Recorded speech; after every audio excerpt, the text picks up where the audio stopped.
Good evening, ladies and gentlemen. Welcome to Ridgeway's Bar and Restaurant here in Hong Kong Island.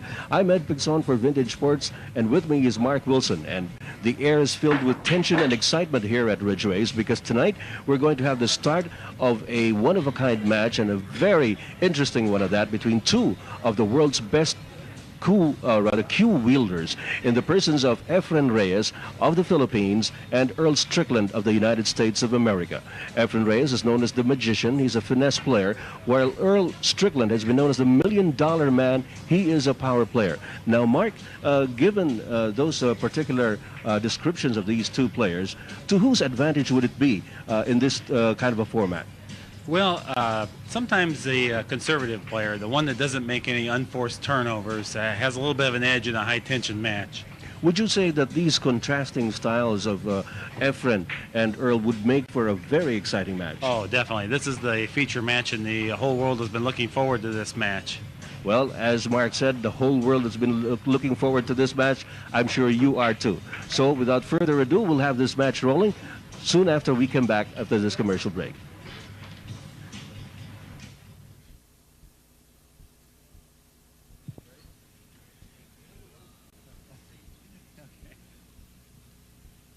Okay, great. Everybody's here. Everybody's excited. We're ready to go. I know I flew a bunch of miles to get here to see this match. And I'd like to welcome everybody here, my friends, the pool fans, the media, the host, and the players. My name is Mark Wilson, and on behalf of the most gracious, spontaneous host pool has ever known, Mr. Bob Moore, I've been asked to host this. We're proud to present the clash between the two most dynamic nine-ball players the game has ever known. This is the third in the series of major nine-ball events sponsored by Ridgeway's here in Hong Kong. And in March, we will have the World Cup tournament here. And this is a prelude. And we hope this propels the sport into a new era of high-profile pool matches. The pool player gossip grapevine is absolutely abuzz with the thought of this match taking place. And let me tell you, ladies and gentlemen, make no mistake, this match is a much talked about thing worldwide, and especially throughout the U.S. We all owe a debt of sincere gratitude to Mr. Bob Moore for his sponsorship of this and bringing pool to the forefront in all sport. There will not be a loser here Saturday night. Everybody's going to win. The players win, the sport wins, and all of us spectators are going to enjoy this quite a bit too.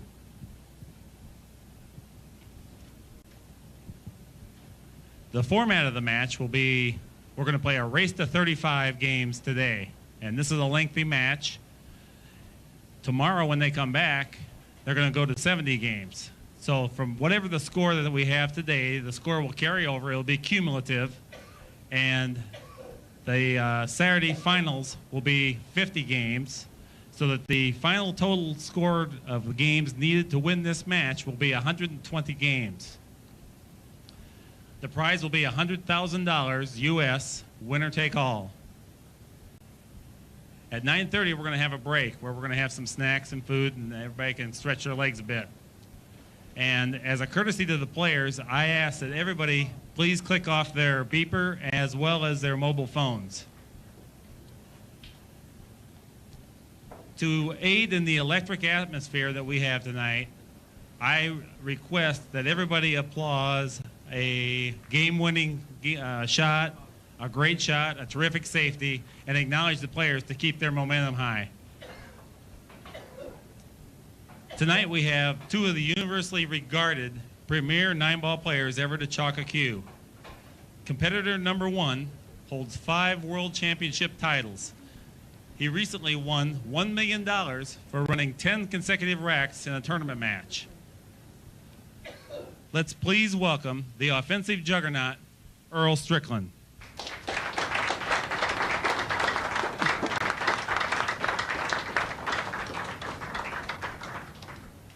Competitor number 2 hails from Manila in the Philippines. Always regarded as the player to beat in any tournament or match. Virtually no one has ever beaten him over an extended match. Ladies and gentlemen, please welcome Efren Reyes.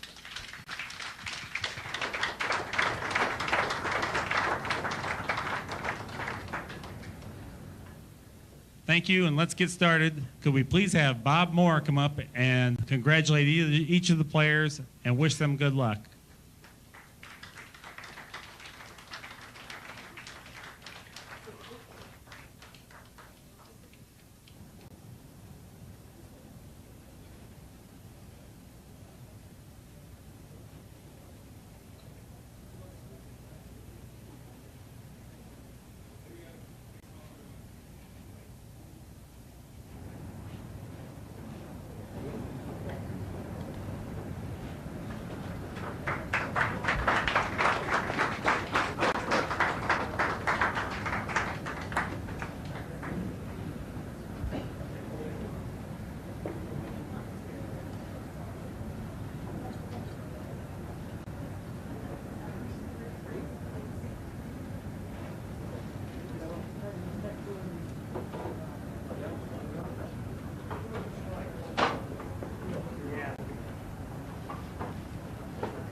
Ladies and gentlemen, the Color of Money 9-ball challenge is underway.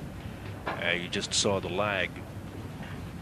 Our third man is Mr. Neil Martin. He'll be refereeing this 9-ball challenge. And Mark, you were mentioning during your live intro that the atmosphere here at Ridgeways is certainly very electric. Everybody's anticipating a great match. Well, we have Efren set the break the first rack, the opening rack. Tough luck for Efren. Cue ball went into the side pocket, so.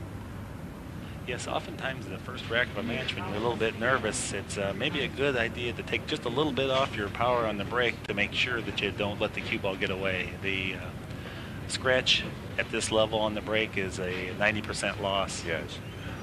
Well, given the level of competition here and the level of talent we've got, certainly that advantage of winning the lag has been lost to Efren Reyes. And the position of the ball certainly looks like it's not going to be a difficult task for Earl Strickland to finish this one off. Well, his opening shot left a lot to be desired. He failed to draw the ball, and it looks like Efren may get yet another crack at this game. Now, this is what Efren has to do to win this match. He needs to be able to create things from nothing. And here he has he's given a shot that he has to kick at the ball, which is one of the facets of his game that he does very well. And if he can turn shots like this around, that's what he needs to do to win this match. He's made a nice hit. Okay. Well, Efren Reyes did not get dubbed as the magician for nothing. And one of the strong facets of his game, I believe, is his ability to position the ball well. Not only offensively, but defensively. And correct. He kicks to the right side of the ball for favorable things to turn out. Now, Earl's opened up his inning with a terrific shot. He had to play a carom shot with a little bit of draw, and just an absolute terrific shot. Oh, this is where he wants to be. He's eyeing up the shot as though he may be slightly hooked on the corner.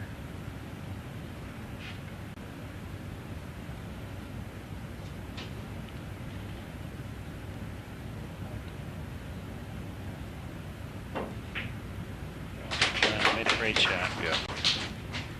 You know, I was talking to Efren earlier, and he was saying that Earl Strickland might have a slight advantage with the bigger pockets that he perceives is what they're playing at this juncture. Would you say that that's an accurate statement?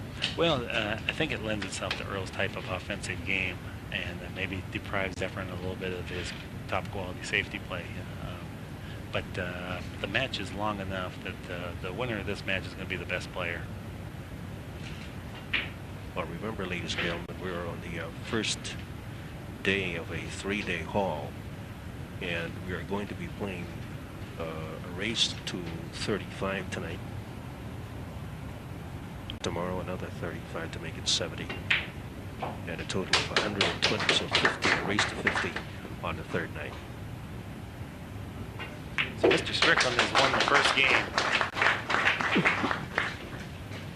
Well, right off, Mark, it seems that we've already seen quite an intense level of play as far as these two gentlemen are concerned. Certainly not, at this point, we can't say that we have already seen the character of this competition. We expect to see a lot more. That's the beauty of the length of the match. It gives each player a chance to get loose and to overcome or offset some early mistakes and get settled in and kind of learn the table as it plays in competition. Practicing is one thing, but actually competing is quite a different. A lot has been said about the ability of Earl Strickland to break very well. We'll see that. We'll see a glimpse of what he can do as we start the second game.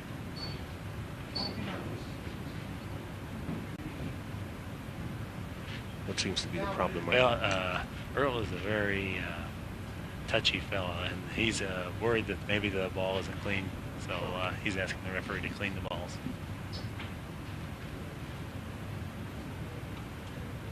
Now, he possesses an absolute dynamite break. In this area, we think that he has a slight edge.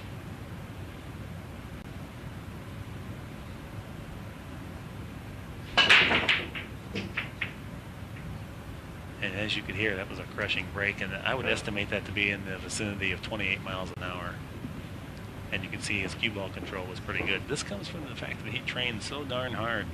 He really practices, and this requires the same level of attention that a tee shot would for a golfer. You just don't go out and hit 18 of them in one day and say you got your tee shot down. You got to go out and hit buckets of balls. Well, this guy trains for the break the same way. You were telling me earlier that Earl Strickland takes this game very seriously, and not just as a matter of a game that you play. He brings it up to a level of an intense sport. Right. He treats it as a sport. He exercises daily, and he's pushed out to a jump shot, which happens to be his absolute forte. And the way he's pushed out, I think Efren's going to have to kick at it, because his skills at the jump shot is not nearly as defined as what Earl's brought his jump shot up to. So what does Efren Reyes want to do at this juncture?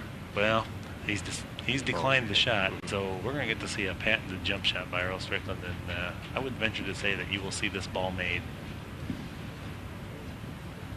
Well, brace up, folks. I hope we have good insurance over here from the angle. I'll deflect it for you.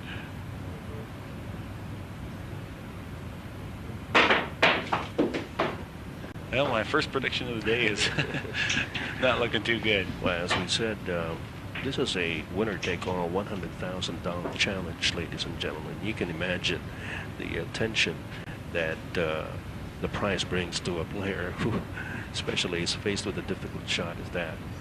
As we said, they'll probably loosen up in due time. Oh, yeah, and let me tell you that while the money's nice, the pride value here is far greater. If they were playing for nothing, they'd be playing just as hard, because these guys are that type of geared-up competitors that don't like to lose at anything, whether it be chess or pool or golf.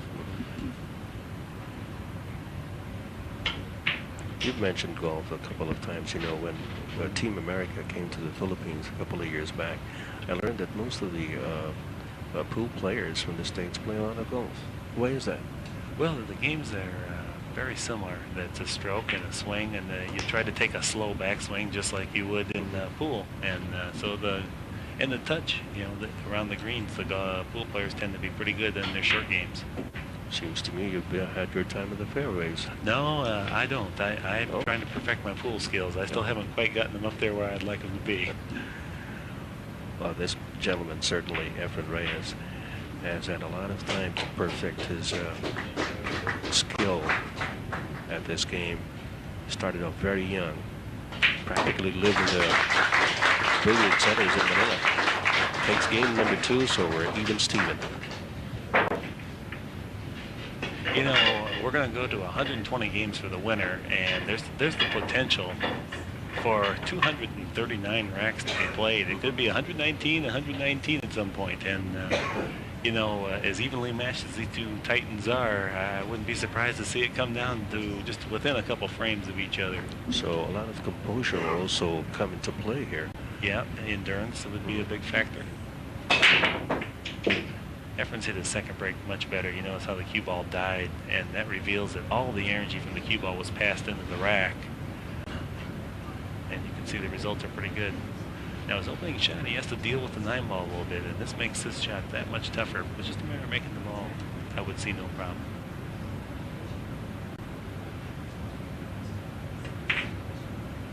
And as you can see, he handled that problem with absolute ease, and this comes from all the years of rotation play where you're perpetually always playing off other balls. Well, that's a basic game that Filipinos play, and that is where Efren has honed his skills in the billiard halls of Manila and the Philippines.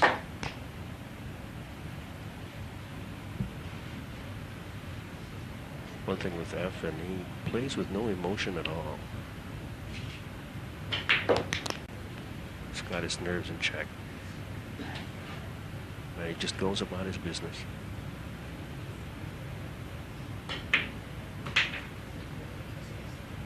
He's going to put away this game very easily. Yes.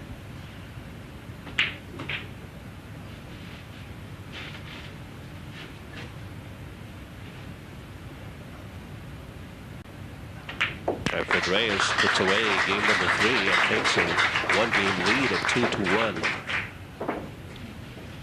I'd like to remind you again that on the first night we are going to be playing a race to 35, and then tomorrow go up to 70 games, a total of 120. So the third night will feature a race to 50.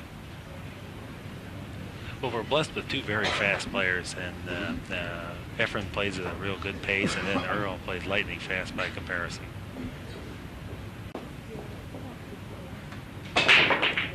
What a wonderful break that was. Yes. He had the cue ball absolutely stopped until it was kissed. And he's obtained a shot. This is a little bit testy. Even though the 2 ball's fairly close to the pocket, he has to cut it down a rail and use a little bit of speed, and that makes that pocket that less forgiving. Let's see how it fares here.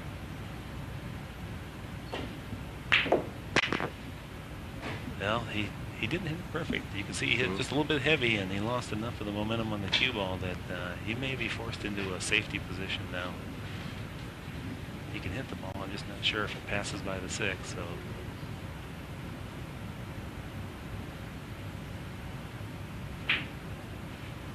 Oh, terrific shot. Great shot.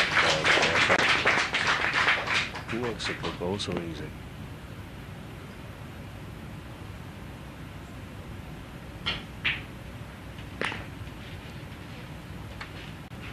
He's still got one more tough shot to keep his concentration for. Nothing's ever easy, nor can it be taken for granted. And it's a human nature to be a little bit lazy. You make a couple tough shots, and then you want to coast for a shot, and as soon as you let up just slightly, you'll miss. So concentration is a big factor here. We've got a very appreciative crowd here at Ridgeways who certainly knows their pool. After Reyes leads at 2-1. I think that's 3 games to 1. He broke. 3 games to 1. Yeah. So he's got out in the break a couple quick times here, and I guess we've elaborated about Earl's offense. I guess we can see that you don't get to be Efren Reyes by being a slouch offensively either. Well, Efren knows how to capitalize on an advantage. But as Mark Wilson pointed out, one small mistake can do to him in this kind of a format. A lot of people say Efren is more comfortable with the 8-ball format. Is that true? Well, he's had good success in that, but I don't think so. I think some of the times he had trouble winning tournaments for a while, but it wasn't through lack of skill. It's that the players are so good and the matches are short enough that he doesn't have time to allow his skills to override a few fortunate shots.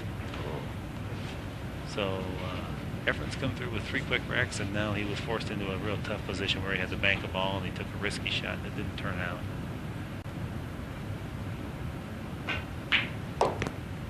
And Earl steps to the table and makes a terrific shot.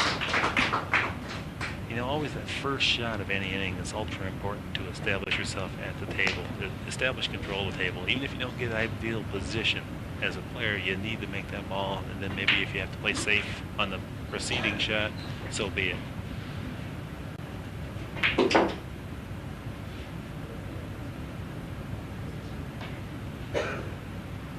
What do you think is Earl faced with now, Mark? Well, he's got to deal with this 8-9, and it's not an easy situation with the 7-ball straight across the table on the rail. So what would he want to do at this juncture after the 7?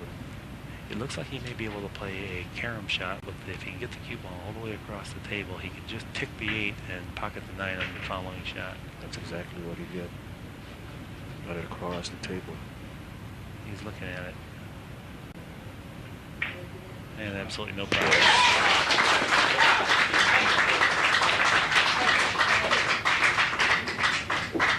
You know, yes, Martin. One of the keys for Efren to win this match is that he doesn't want to have very many turnovers, unforced errors, if he can limit it. Because once Earl gets his offense going and his momentum going, he really feels he feeds off of that. Look at this shot. He made it look awful easy. Yeah, but the important thing was he got it to where he wanted it for that last put away. Yeah, he played some very nice position to get the proper angle on that so that he could make it look easy. How many hours of practice does Earl put in? Well, in preparation for this, and I know this not from him because he kind of likes to lead people to believe that he doesn't play, but his wife revealed to me that he'd been practicing in the house 8.5 hours per day. Wow. And I'm here to tell you, he takes this match very serious. I know since we've arrived in town, he's either slept or been hitting balls in preparation for this.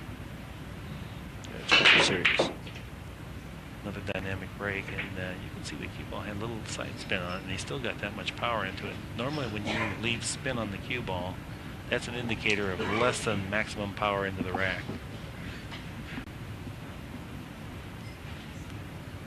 I wouldn't be a bit surprised to see him play a safety.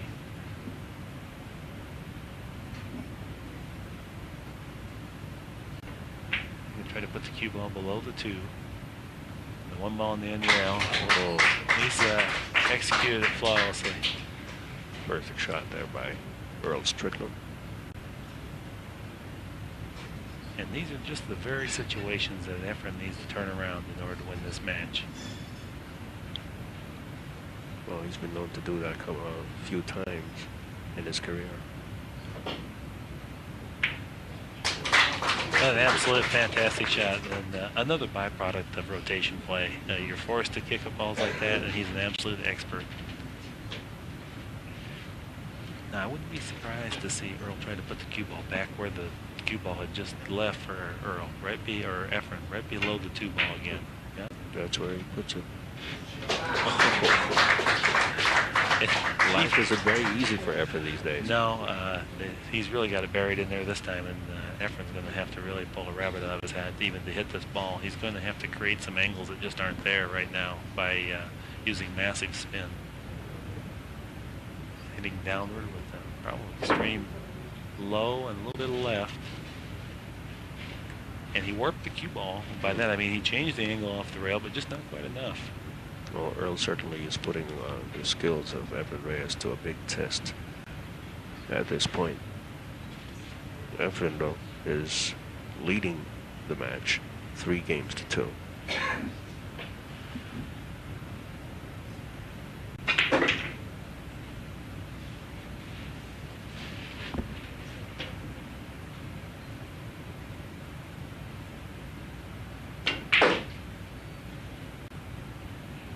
Earl's made a real nice 4-rail position shot. He took quite a bit of power, and he laid it in there just nice. That says a lot for a player who's known as a power player, that he can lay back on a shot when it needs to be laid back. Well, he had a tough position there, and he made a good shot, but I'm not sure that he's going to be rewarded. Yeah, he's hit it perfect.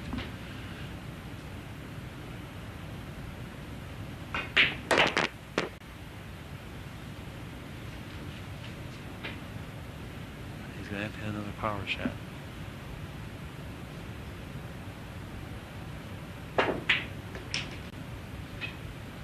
He hit it perfectly.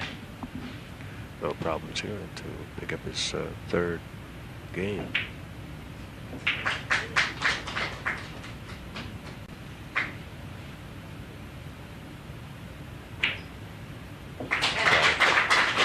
Third time.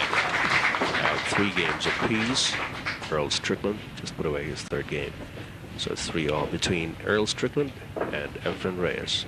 I think you can already sense the electricity running through both these players. You can see Earl, he stalks the table like a lion when he comes up there. He's very aggressive and outgoing, and it matches his whole playing style as well as flamboyant. And He can be a pretty intimidating presence. yes, he can with his break, his power break, and he makes no bones about it. He tells it the way he feels it, and he's a very emotional player, and so he wears his heart right on his sleeve. Like you said with Efren, you can't always tell how he's feeling. Yeah. You can't tell the match score or anything by his demeanor. With Earl, you definitely can. He's hit the break pretty good, and he really wasn't rewarded. It was just that he hit it so hard that something finally came over and knocked another ball into the side pocket.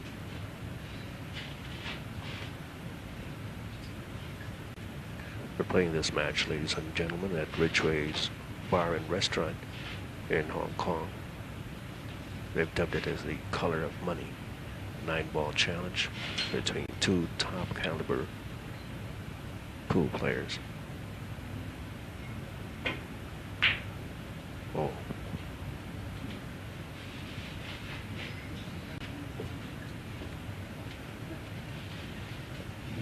You can see Earl reacting to.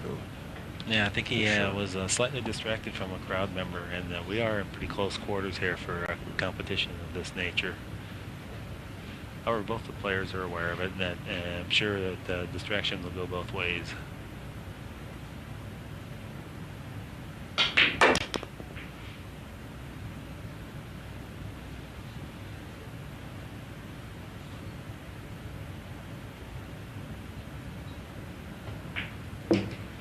Efren Bata is a real tactician of the game. If you notice, he achieves a lot of very nice angles, so that you'll just see him use soft spin shots as opposed to the power game. He has the power game, he just chooses not to use it all the time, and it's a little more efficient for him to play that way. A very controlled manner of playing has characterized the career of Efren Reyes. Well, in the Philippines, he is known as Bata, which means young. But by no means is he the younger of these 2 competitors. No, but still at heart, I think he might be. Efren is actually 42 years old. Earl is 35.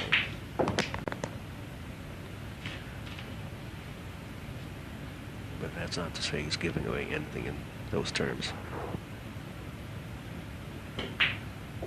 You know, in the career of a pool player, a little maturity seems to help them, because it's such a difficult game that experience really weighs in, and experience in matches like this. It would be hard to find anybody that's had more than these 2 players in high-tension matches.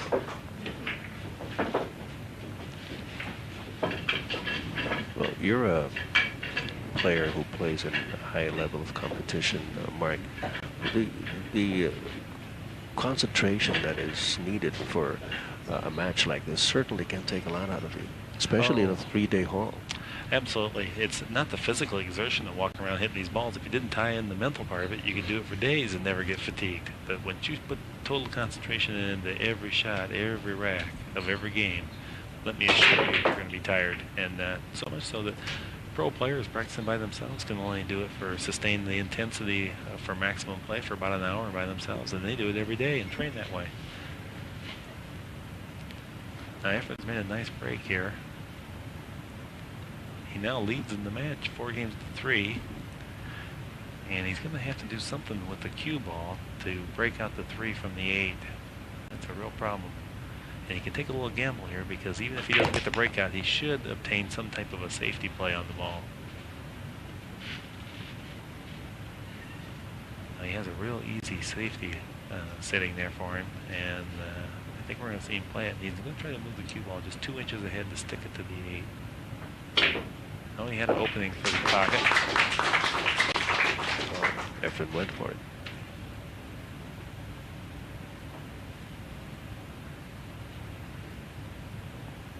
Now he's got a little something to deal with here. He'd like to use a high right-hand spin, but the 7 ball looms large there if he wants to get close to the 5. So I think we're going to see him lay off the speed a little bit. No, he's wound up. He's going to attack the 7 ball. And I think this is going to be one gamble that didn't pay off. That's not what he wanted to do. Now, he knew it. He recognized the 7 was there, and he thought he could hit it hard enough to get onto the other side of it. But those balls, they have a way of getting right in your way, I think, in these matches. For anybody that's played any kind of amount of pool, they know. That's what makes it so challenging. For people who play it for fun and leisure, this is why these gentlemen are pros. We're going to see a 3-rail kick. No, he's taking an intentional foul. And while it appears that it turned out good, it's not going to be favorable. Earl's going to have to return a safety here, I believe, and he's going to really be in a bad way. Or Earl may play the combination.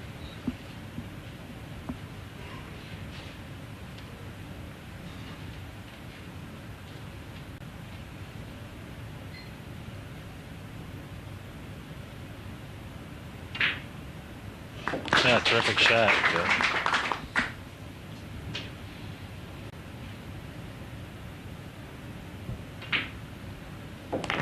Another great shot.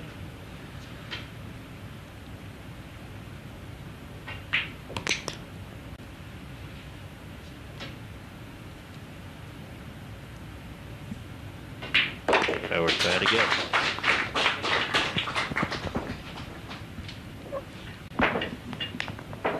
At this point, Mark, would you say that these two players have already gotten going as far as their games are concerned? No, I don't think so. I think they're still feeling each other out a little bit and getting used to the table.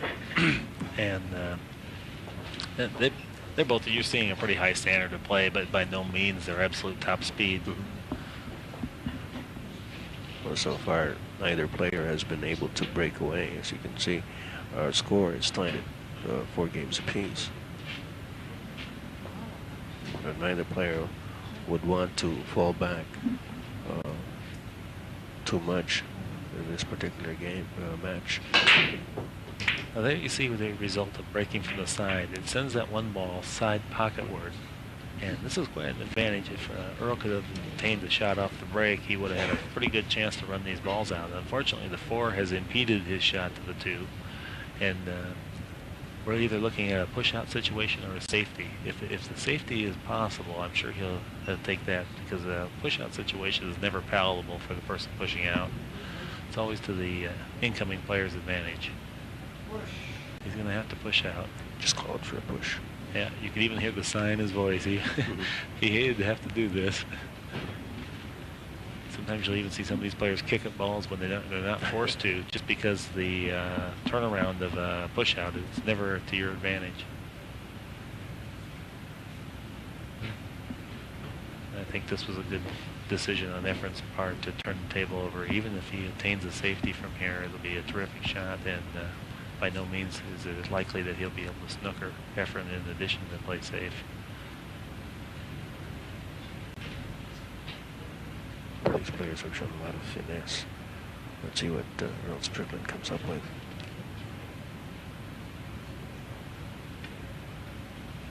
Ultra soft speed. And he made a terrific shot just to have what happened occur, but I'm not sure just what he's left Efren. It's hard to tell from our angles, but I'm certain that Efren can hit the ball. I'm just not certain I know the 6 is off the rail. I'm not certain what he can do to possibly make an offensive or defensive shot from here. Well, Efren shook his head a bit and is looking intently at the table.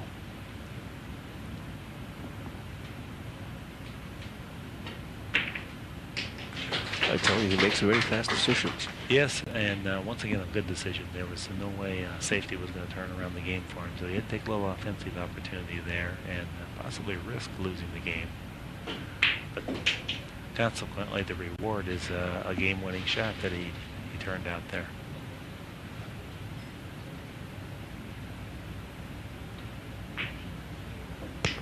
Well, probably the measure of a good pool player is to be able to make the decision when to gamble, when to play it safe.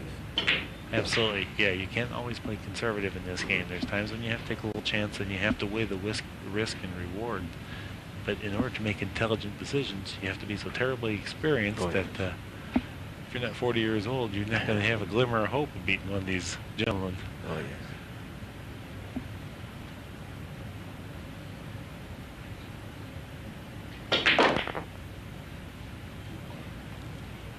You said earlier that Efren is always the player to beat. What makes him so?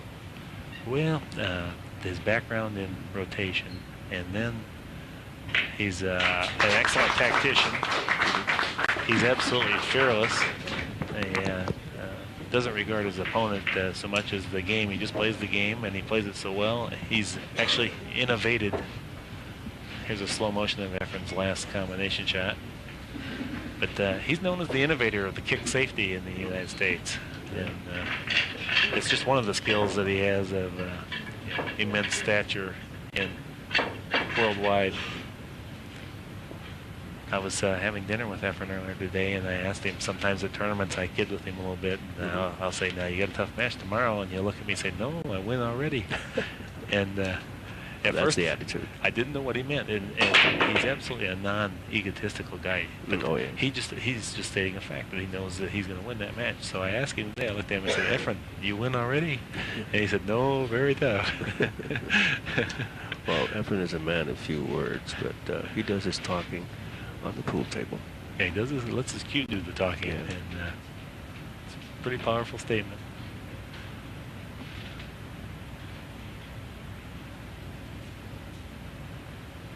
What's Earl looking at now, Mark? Well, he doesn't have much of a shot here. I think he's looking at playing this ball rail first, maybe for a safety.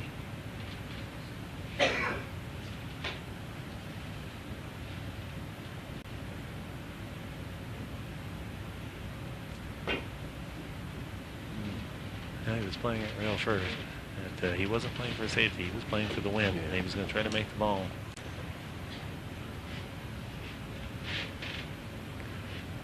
These are the situations where one has to take full control and take advantage of such an occasion. Due to the location of the balls, this would be one of the racks that falls into about the 10% area, where I think that it's very difficult to run these balls out there. There's a lot of things that can go wrong with it, so I'm not certain that we're going to see a run out here. No, he hit nice speed, but just a little bit off, and now he's forced to kick and maybe a costly turnover of the table. We have a pickle here that Efren got himself in. He's located on our side of the 7 ball. The 2 ball is just on the other side, about 1 diamond away. He's forced to kick to the long rail down here now. Dead center cueing is generally preferred for this. Made a nice try. And to make matters worse, he even moved the 4 into a more ideal location for Earl. Earl, yes. I would venture to say we'll see a win from this ball in the end.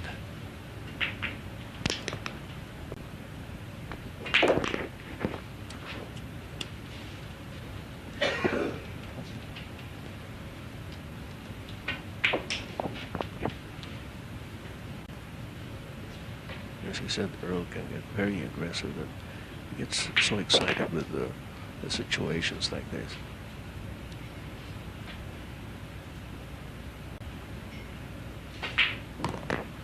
when he's playing his best, he has a 2 practice swing and go method, and it works quite well. When he's comfortable at the table, it's just a 2-stroke and go, and when he gets in that rhythm, he can beat anybody. I guess it's really, really important to establish that sort of a setup just before you go. Yeah, the pause right before you shoot, where you double check it. And what sets the pro players apart from the amateurs is that they really are careful with their cueing. They make sure where that tip and the object ball are aligned right before they shoot, and then it's a slow backswing and straight through. Follow through being a critical facet of that as well. If you notice where the cue ball rests and where these players' tip ends up, you will see the tip is roughly 4 to 6 inches beyond where the cue ball was, where that tip stays in contact with the cue ball, allowing it to apply spin and accuracy both. That really sounds like you were describing golf. Well, golf stroke. It is a very similar swing. Many of the amateurs, they hit to the cue ball and not through the cue ball. And that's one of the crucial things for anybody out there that's watching this, would like to get better at the game. Make sure they always swing smoothly through the cue ball. Follow through just like that. Now on these breaks, these power breaks, you really see a protracted follow through that you wouldn't use on the other shot. And it's just like with a golf swing, as we were talking. It's a longer swing to get more tip speed up, and that translates to more power. But maintaining that long swing with accuracy, that's the hardest thing to do in all of sport.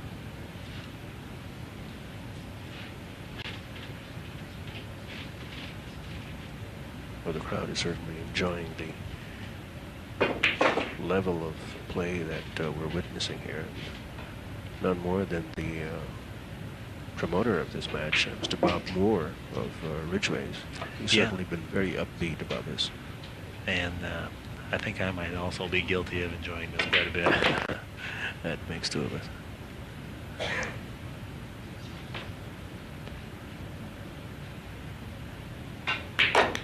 Yeah, I would have flown here to watch this no matter what. And I'm really thrilled to work with you, have the opportunity to work with you, and to be part of this is a tremendous honor for me. It's an immense pleasure to be here, Mike. And I tell you, just reading about it in the papers, you know, in the Philippines, this is very highly publicized, and a lot of people were, just before we left, were telling me to memorize everything that happens and tell them all about it. Lucky for us, we've got Vintage Sports covering this, so I don't have to do that.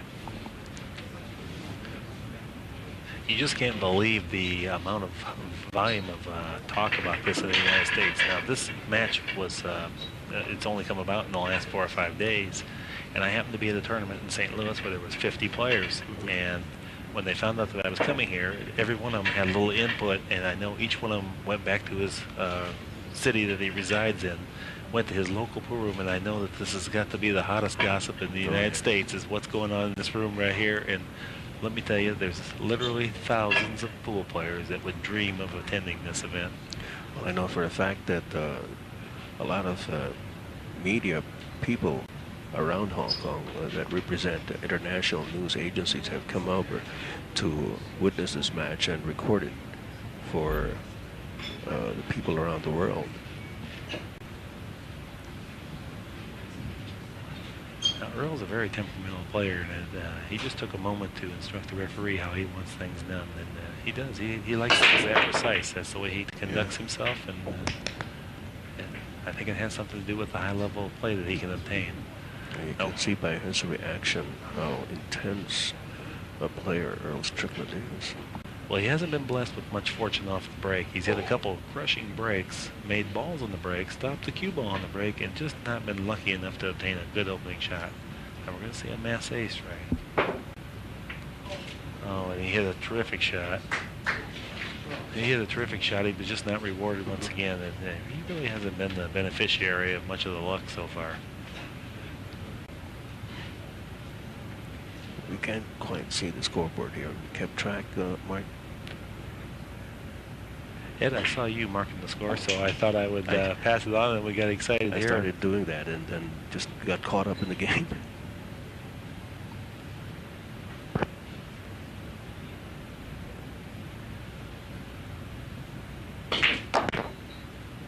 You know, when you talk about the score, there's not going to be any losers at this match. Both players are going to end up winning by just being a participant. I know both of them look forward to participating, and the entire sport and all the billiard world wins at this event. But certainly the awareness being created by this match will certainly reward the sport.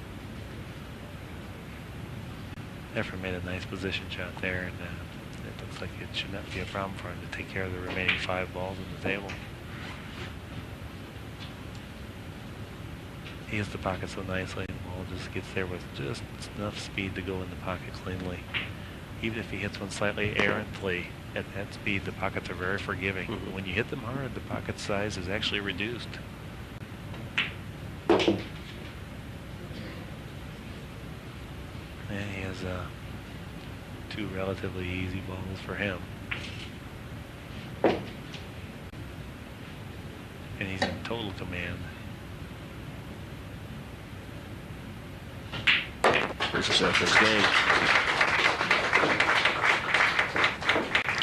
All right, we'll be back.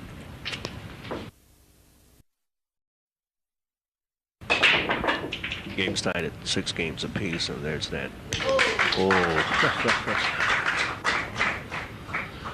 Well, that was a ball-crushing break, and he made the 9 on the break to win the game. So it's now 7-6, Efren Reyes.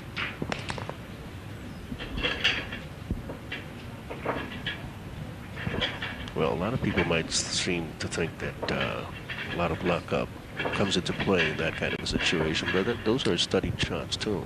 Well, it's a little bit random, and in tournament play, the 9 ball goes in on the break 2 to 4% of the time, and much less figure than what most people would think it to be.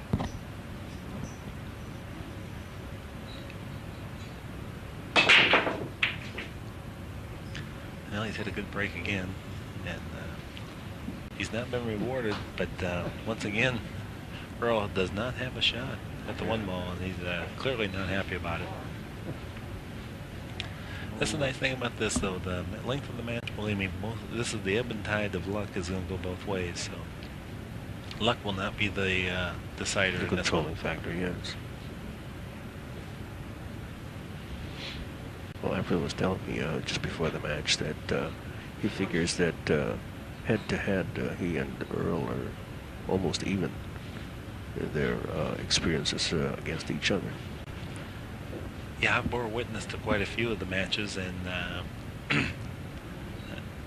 well, Earl won the world title from Efren in Las Vegas by a very decisive score, 9-2.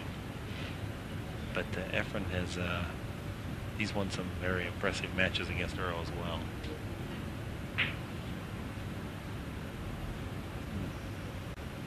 And a very judicious use of speed. You notice that this was clearly a planned leave. It was a difficult 1 ball to pocket, and he used the speed that the cue ball would end up on the end rail.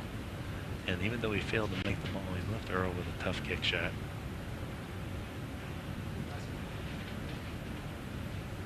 The reason Efren was chose to play it this way is that the 2 goes into the 6 ball, leaving him a big pocket down there, so he didn't have to have ideal position in the 2. And that afforded him the opportunity. Oh, terrific shot. What a shot by Earl Strickland.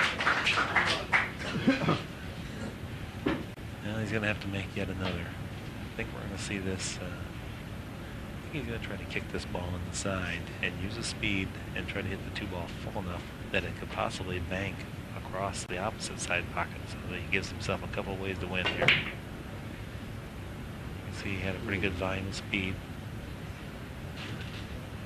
It's like for once Earl's going to catch a little bit of a break on the leave. Well, this is by no means an easy shot for Efren. I think we're going to see one of his patented kick safeties here.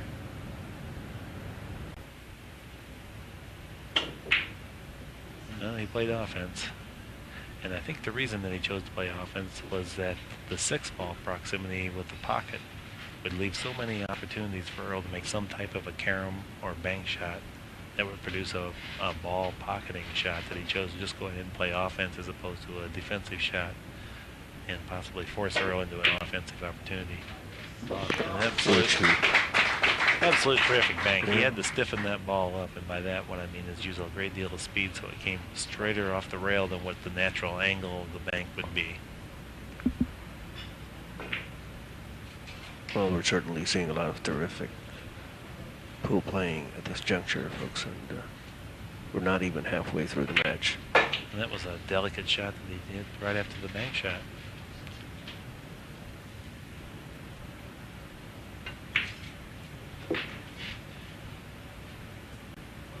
Well, he's not happy with where he's achieved the angle on the 6 ball. I don't think it's going to be a big problem, but the 9 does come into play if he tries to go to that side of the table.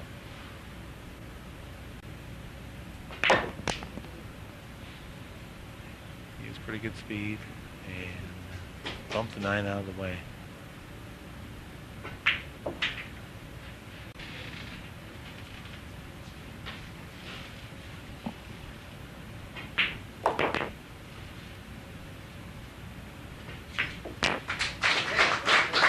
Earl's a supremely confident player, as you can see by his the way he attacks a rack. When they're laid out there, he doesn't waste time. He puts just goes for it. We're now tied again at 7 games apiece, going to the 15th game of this match, which goes all of 3 nights and which is being held here at the Ridgeway's Bar and Restaurant in Hong Kong. You know, interesting enough, Earl plays with a Q-Tech cue, and he endorses that cue. And it's one of the most significant pool player endorsements that ever existed in pool. This is a company that is actually based on the fact that they have Earl Strickland as an endorsement, and I hope they appreciate that fact that he's brought their cue into prominence.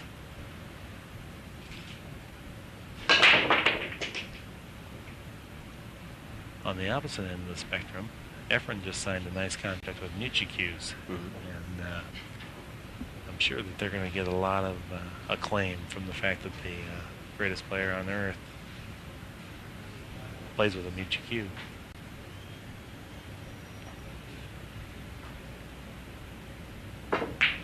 Has there been a lot of development in the technology of equipment? It's a little behind other sports, and there's not been the research and development. Most of the cue makers are content to produce a cue that simulates a one-piece hit, and they try to put more ebony and ivory in it and charge you more. But there are some cues out on the market now that are starting to show some actual research into what makes the maximum playability in a pool cue.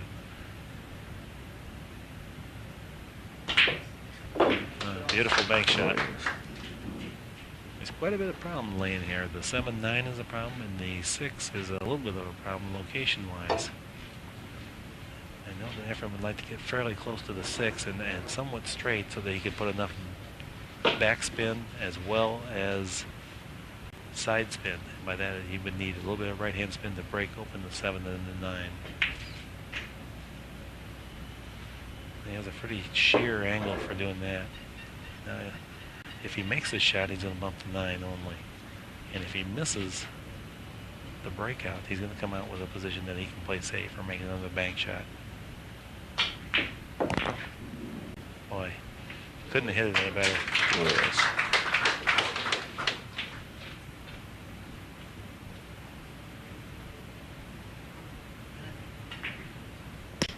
As you mentioned, Mark, both of these players make very fast decisions in front of the pool table. Is there a way that sometimes you can make a mistake by being too quick on the draw? Well, both of these players have an immense amount of experience to draw upon. And for them, the decisions are made not at the instant that you see it. They've been made years past, and they've perfected it. We're going to get to see, this is perhaps the most spectacular shot of the match, position-wise. You can see he had to use a lot of low right, as predicted. And he just clips the 9 ball, and you just couldn't have drawn that up on the chalkboard any better. Oh, yes. So now Efren Reyes takes a 1-game lead at 8-7. We are playing a race to 35 here on the first night of this 9-ball challenge between Efren Reyes of the Philippines and Earl Strickland of the United States. Another terrific break. A much improved area of the game for Efren. Not too much luck, though. Not much luck, but when you get the dispersal of the balls to that extent, that you give yourself the greatest chance to make a ball. You know, the length of this match, it's going to be interesting not only to see how the players hold up, it's going to be interesting to see how the ball girls hold up there. They're going to be on their feet for some time. That's true. Earl went for an offensive bank shot. And this is the good thing about playing offense in pool. Sometimes you inadvertently stumble into a defensive shot when you don't make the offensive shot as planned. And when things are going your way, and especially for Earl, he can, a lot, huh?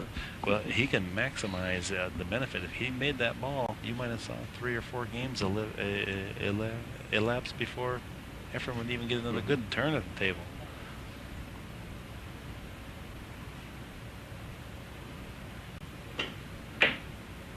One of the rare times that Efren backed away from a shot.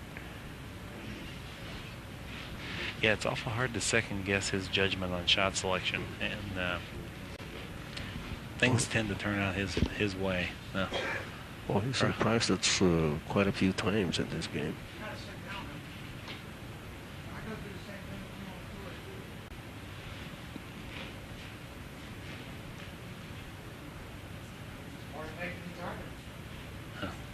Earl's prone to give a little speech during the match, and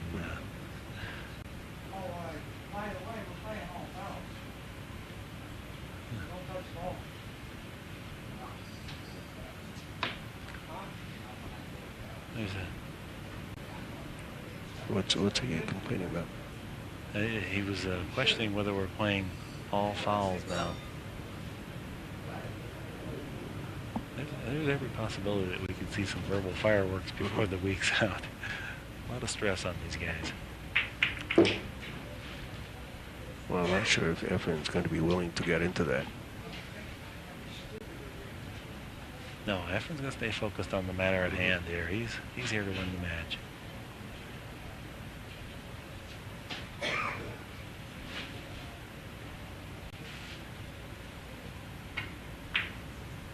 Boy, what a terrific shot that was. That would be equivalent to Efren's terrific shot last game for difficulty. And by no means out of the woods. Absolute another tremendous shot. I'm not sure if Earl's been rewarded here. He's awful close to the point on the side pocket. Another good shot.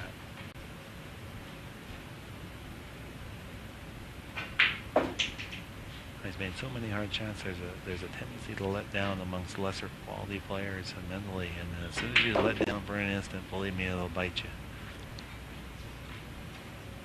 I can't help getting the impression that sometimes Earl Strickland's speeches is also a bit of one-upmanship. He tends to feed off of negative energy, and by that what I mean is he tries to build himself up.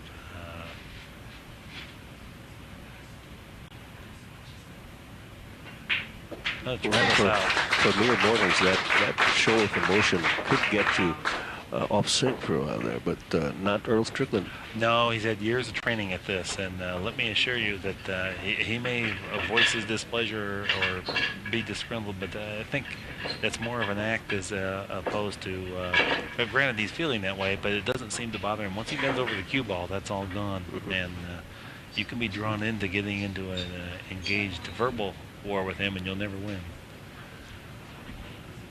As I pointed out earlier, Efren is not, it's not in his character to get into something like that, so I don't know if it would bother him. No, he's used to it. He's played Earl for many years now and knows what to expect.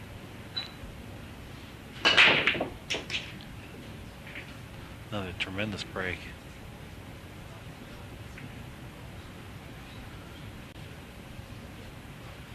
Earl does not have a shot, and the 3 ball's in a tough location too. Anytime a ball is on the rail on the other side pocket, that happens to be the absolute single most toughest, most difficult place on the entire pool table.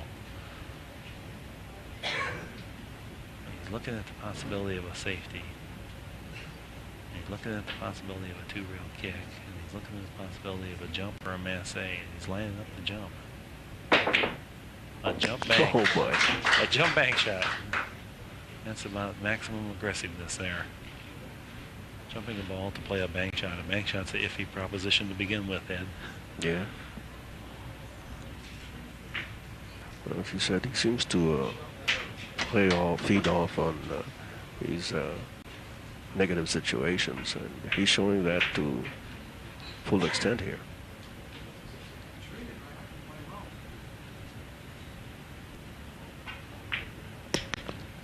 He's got the balls laid out in good fashion now.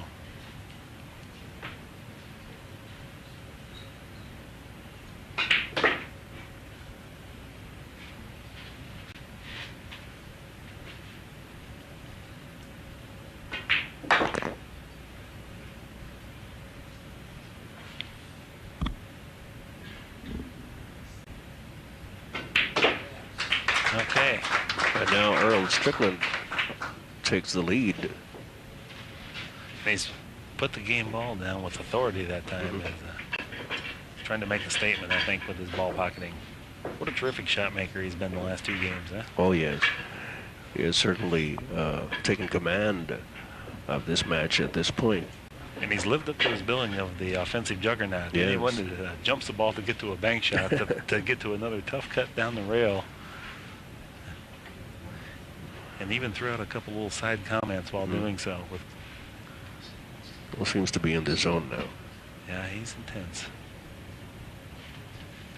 Earl Strickland leads the match 9-8.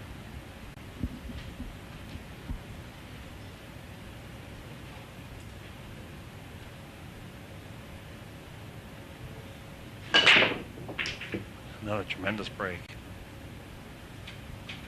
And finally, something's starting to happen for him. He's getting some rewards off the break here the last couple of times. He created the run out last time with a jump bank, and now he's got a shot on the 2. It looks like he may have to play the 3 ball with it. Might be a combination. It's hard to tell from our vantage point. Played the combination. We got the combination. And that's something that Efren does extra good, is he plays position from balls like that very well. He gets the cue ball to come down there, and it's a byproduct of rotation as well. For us Americans, it just adds so much difficulty to even making the ball that sometimes we're not very effective playing from ball to ball or through balls with the cue ball. Rotation's not as popular in the States as it is in the Philippines. No, it isn't, and I learned it in a month-long stay with Efren.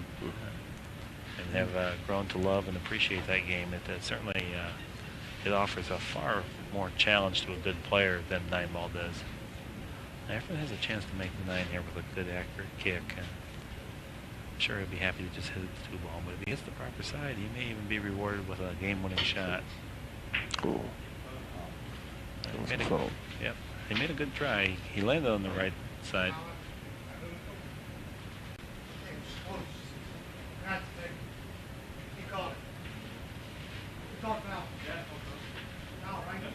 No foul? No, it's a foul. It was a bad hit.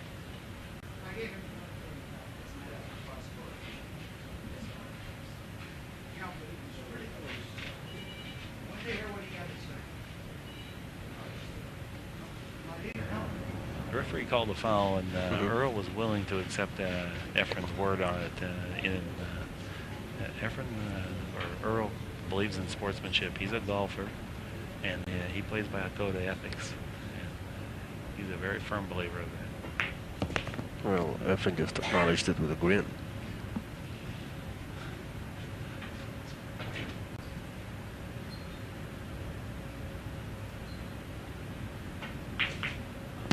Frankly, Efren's a little amused by the behavior. By the way, it's so opposite of him that he's kind of entertained by that, as well as the crowd.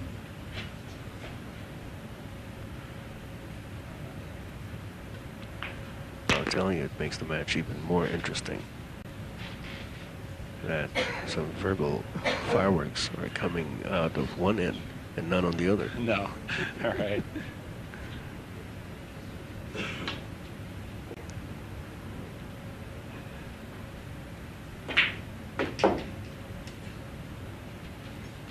Sometimes it comes down to the East and West type of culture, where the Orientals are not wont to verbalize too much.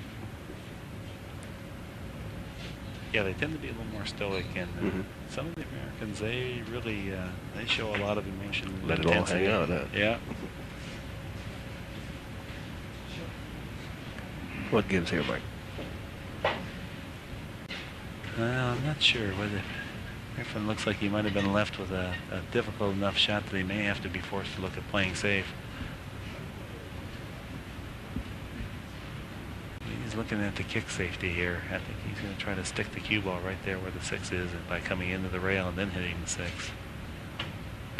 Now he played the 6 into the 9 to stop the cue ball, and that's a little trick for good safety play.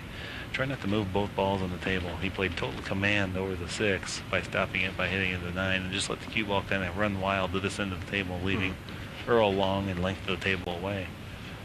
He wasn't happy with the angle that left, though. I think he feels that Earl has a good possibility to make the bank. Well, Earl has shown that it's not too much of a difficult shot for him, but let's see. Look at that cut shot. Spectacular.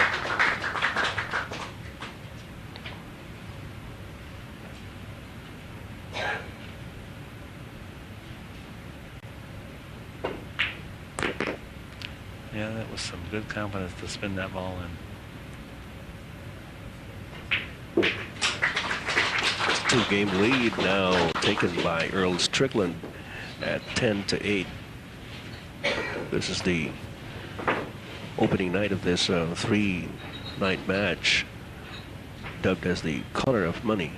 It's a $100,000 winner-take-all challenge, 9-ball format. Reaching you from the Ridgeways Bar and Restaurant here in Hong Kong, I'm Ed Pixon for Vintage Sports. With me is Mark Wilson. And certainly, Mark, your commentary has been very informative and educational for a lot of us.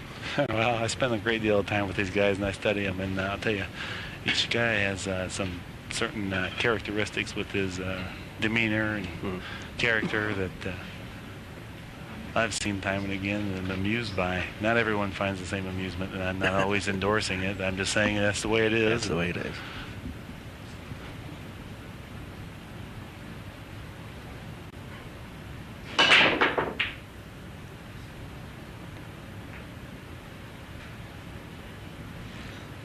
Oh, an absolute bone-crushing break, but nothing went in. The 4-ball hung in the pocket, the 2-ball went to the rim of the pocket, the 7-ball's near the pocket.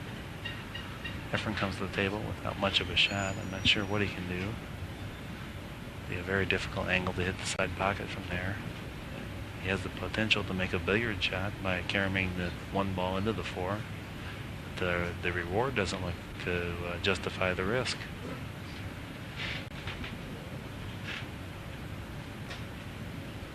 This is the type of shot that really separates the masters of the game. And this is the type of shot that I would never dream of second-guessing what Efren Reyes would choose to do here.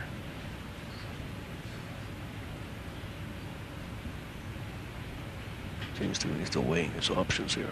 Yeah, I think we're going to see a safety, and I think he's trying to determine if he can get the 1 all the way to the end rail or if he wants to try to play maximum control on the cue ball. Ideally, he'd like to do both, but in this position, it's so difficult that I think he's going to have to settle for one or the other.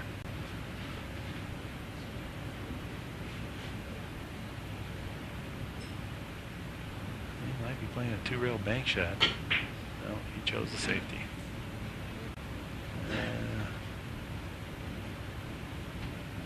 I think he means he was trying to play the 4-ball. Yeah, I was pointing at it. Yeah, I'm not sure. Had he made the 4, I'm sure he wouldn't have obtained much of a shot on the 1 unless he was planning to bump the 1 into the 5.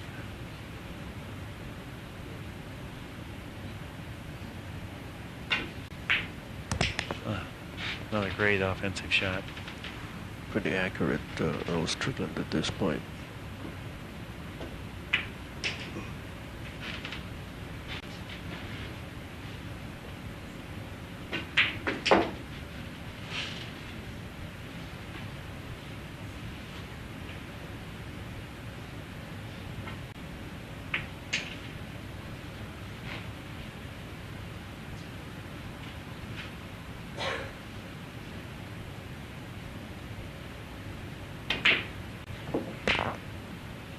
A nice shot.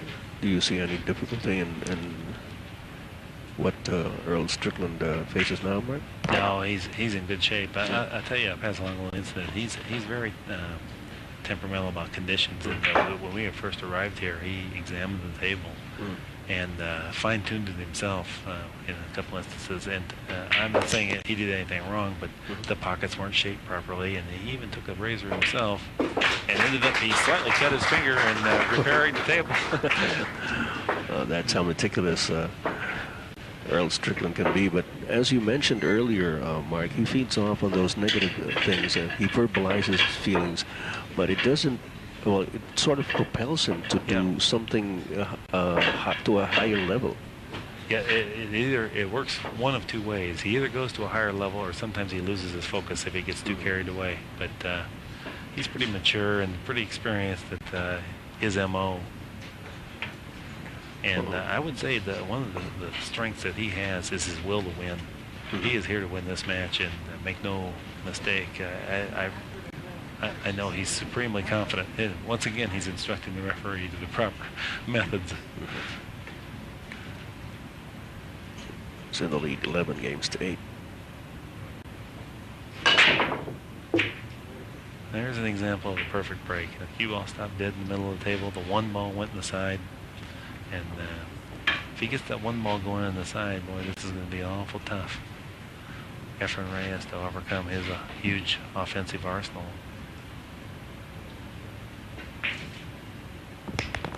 Well, Earl seems to be in total control at the moment. He's really found his rhythm in the last 6-8 games, I think.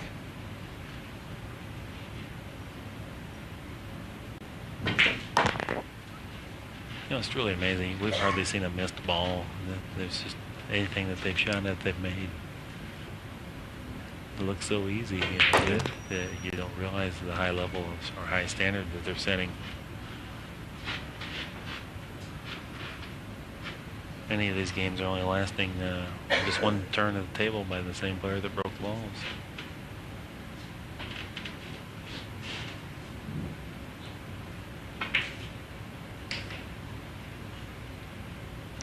At this juncture, Mark, what would Efren be thinking? Well, I can assure you he's not worried. He's thinking about his next turn at the table. He's not concerned with what goes on here. He really hasn't played poorly or anything. He's just not had the terrific starts, and honestly, his break hasn't been as potent as Earl's has. Earl Strickland is starting to pull away. He has taken command. He has got the lead at 12-8, a 4-game lead, which is the biggest so far in this match. But we've got a long haul, as we said. This will go on for 3 nights, total of 120 games to win the $100,000 challenge, dubbed as the color of money here at Ridgeways in Hong Kong. You know, interesting enough, there's not much pool played in Hong Kong. Hong Kong's a snooker city, and the matches that we've had here, you can see the enthusiasm building and the interest and the education of the people as they're getting to be very knowledgeable pool fans. They applaud for proper safety, a well-played safety or a good shot, and not just a game-winning shot or even a 9-ball on the break, which is, you know, a little fortuitous as opposed to by design. Well, certainly the proprietor of Ridgeway's Bar and Restaurant has been in the forefront of trying to create awareness of the sport here in Hong Kong. Let's see if the one goes in the side again. Boy, that'll be a big asset for him. It went very close. Yeah. He's made the 8. I'm not sure what type of an offensive shot he has. The one ball's kind of in a precarious position that may force him to play either a straightaway shot on the 1, or he may try to billiard the cue ball off the 1 into the 7. Or he may try that shot, safety, by placing the cue ball behind the 7 and moving the 1 to the other end of the table. Extremely well played, and well, you can see that the angle left to Efren is very difficult. It's not the most palatable situation to come to the table with a iffy situation like this, and then already trailing in the match, and your opponent not missing a darn ball. Efren made a terrific hit. That kind of situation, Mark, where you've been sitting around so long, and then you come up with a difficult shot for your first time up after so long. What is the situation there for the player? Well, for the less experienced player, absolute paralysis sets in about that time. But for these guys, they're pretty judicious about their shot selection. Don't you get a little rusty after? Oh, absolutely, yeah. And that's why I say the first shot of any inning is the most important to establish control. And sometimes when they're feeling iffy, they'll play a more conservative position. But absolutely, you've lost your rhythm, you've lost your momentum, and the other guy appears to have everything. And if you're struck with the thought right before you shoot the ball that, gosh, if I miss this one, I'm going to lose 4 more games. You know, well, believe me, missing comes into play. Well, certainly it looks like Earl has gotten this rhythm here and is trying to sustain it. Yeah, once again, this is a game that was set up by his break. He made a ball in the break, and then he played safe. And the safety was effective enough that he was able to create himself a shot and run out. So a lot of times, even though it looks like he didn't run out from the break, really the whole game was set up by his devastating break.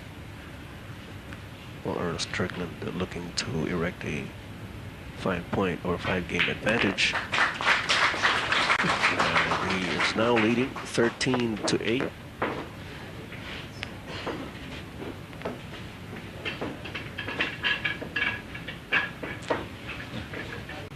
Is there such a thing as being able to pace yourself in this sort of a format? Well, I think that's going to come into play, certainly. And, you know, the ebb and flow of emotion comes and goes, and the good fortunes come and go. And I think the person that can stay focused the longest is going to win this match. It's really, it's a test of wills and a test of mental strength. Both of these players, presented with the same opportunities, can clear up the balls from anywhere on the table. Oh, yes. Well, we've seen that happen several times in this match, and we expect to see more and more interesting situations to occur. Another dynamic break. Yeah. 4 balls still spinning. And Earl's picking up the pace. He's moving around. Really, this is going to be the trickiest part of the whole run out, would be getting over this 9 ball and getting positioned down on the 3 ball on the end rail where his leg's hanging. Chose to go with extreme top left. And I'm not sure. He hit a terrific shot. I'm just not sure if he's been rewarded. Yeah, he's eyeing it up. He's not sure either.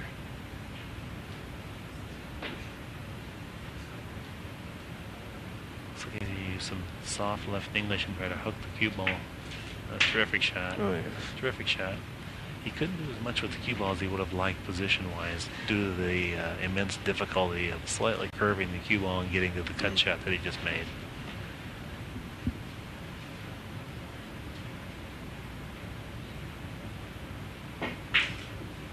What a tremendous shot that was. You just can't believe the amount of pressure on you to come up with a shot like that. Well, he's never of two minds about making the shot. Once he gets set up, he'll go for it. Yeah, that certainly is an important facet of this game, is that you need to make up your mind and then adhere to that. And his absolute forte is execution. He's a shot maker and a ball pocketer. No problems. Mark Wilson was speaking of the offensive juggernaut, and we're certainly getting treated to an exhibition of that, as Earl Strickland now leads 14-8, a 6-game advantage for the gentleman from the United States.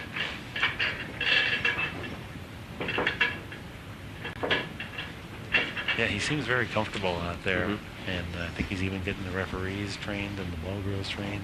And he's earning his pay right now. Well, he certainly minces no words as to how he wants the situation to be.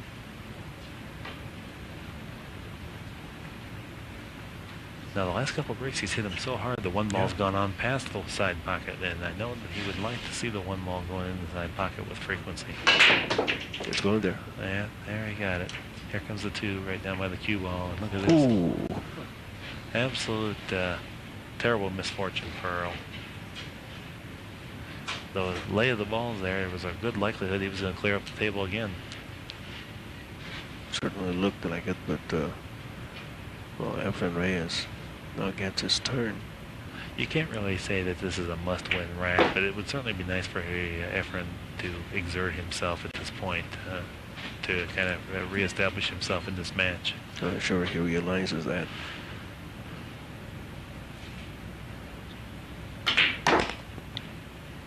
After sitting there for so long, there's even a situation as routine as this one is still very difficult and requires total focus. I know for a fact that it takes them a lot of time to, well, they need a lot of time to warm up just before a match. But sitting there for about 15, 20 minutes, just looking at your opponent certainly will take a lot out of you. Yeah, yeah. Now, Efren practiced on this table yesterday, and he played a game called Straight Pool. And in that game, he made 98 consecutive balls. I happen to be the lucky opponent. Oh. And but believe me when I tell you, I totally enjoy his command of this game of pool. The way he moves the cue ball around. Judicious use of speed and angles.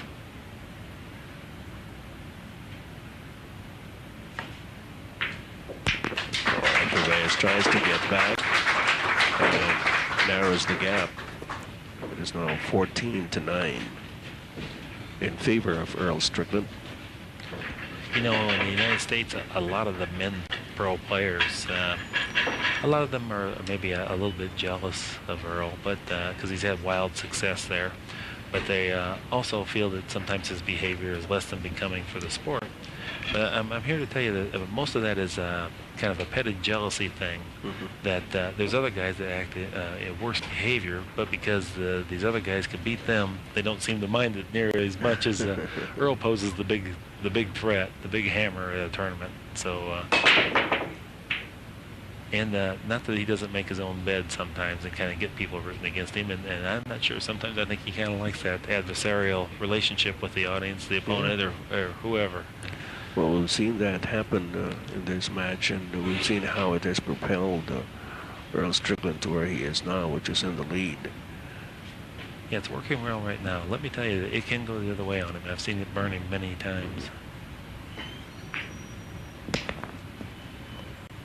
And in all honesty, he really hasn't been the beneficiary of a great deal of luck in this match so far. He's what he's made, he's created. He's worked for it. I remember a position where he hadn't made a ball in the break several times, and he finally he just up and made a jump bank shot to just to get an offensive turn. Well, there's a patented power shot. When you hit a ball that hard, you absolutely have to be deathly accurate.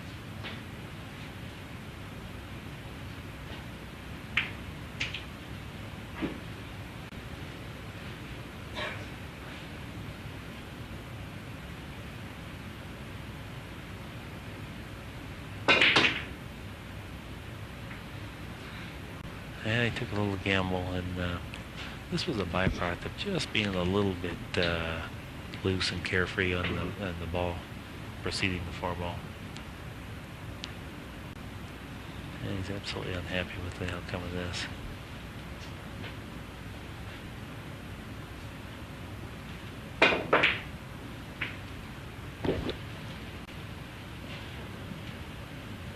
So Efren will now try and seize the opportunity of that error by Earl Strickland.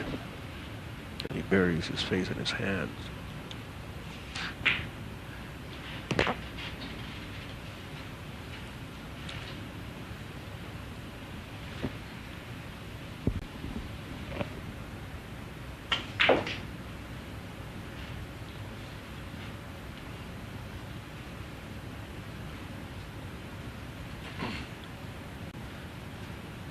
See a little bit of power on this shot. played it the smart way rather than try to come back on top of it and risk a scratch. He achieved one of the most difficult angles in pool. Is this kind of shooting to a blind pocket because you got to shoot out away from the rail. Oh, what hit it pretty accurate. He made a terrific shot, but he gave up a little bit of an ideal position play with in an attempt to make a difficult shot. Now he's clearly not happy with the outcome of this. Oh, yes. What kind of a shot you think he'll play? Clearly there's not much of an offensive opportunity. My prediction is he's going to move the 9-ball to the end rail that it's pointed at now and attempt to maneuver the cue ball back to this end rail, leaving maximum distance and rail-to-rail possibility. He's got the 9-ball pretty good. And he said he wasn't blessed with too much luck with that the other shot, and his aim was just to make it a little bit more difficult for Earl. Now this is by no means a routine bank shot because it's what we call off angle. You notice the alignment of the 1 and the 9 is very straight, so now Earl has to cut the ball to get the proper angle to head toward the pocket. This type of shot's played with enough speed that the cute 9-ball could go 2 cushions and make pretty good crisp speed. He hit it very well. That was an excellent shot, and he just wasn't rewarded, but he made a tremendous attempt.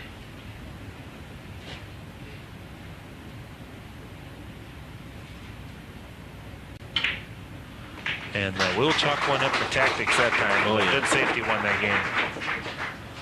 Well, Efren Reyes did not let the situation with the 9-ball unnerve him. Just played to the best of his abilities to get back to that. Now Earl Strickland's lead is down to 4 at 14-10, and it will be Efren Reyes' turn at the break.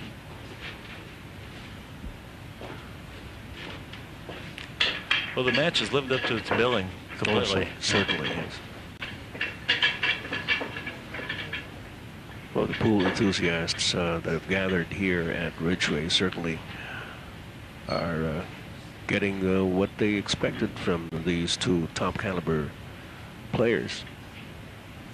We've seen a lot already in this short time that we certainly have. In every facet of the game. We've really not witnessed a match of this length for, with the stakes riding on them like we have here, and it's going to be interesting to see how it plays out over 3 days. Well, everybody's looking forward to seeing a lot of superb pool between these two players. I want you to notice he's moved 8 of the 9 balls from the rack to the other opposite end of the table. This is a byproduct of a good square hit. And it's really bad luck that he didn't make a ball on the break because he hit them very dynamically. The best breakers in the world make a ball on the break without scratching somewhere in the vicinity of 2/3 of the time. So even the best breakers have a 1/3 failure rate, and it's just out of their control. All you can do is make a great hit, but beyond that, you're subject to a little bit of luck. Yes. Earl made a tremendous safety there. It was an off-angle position, and Efren is really going to have to pull a rabbit out of his hat now to turn this game around.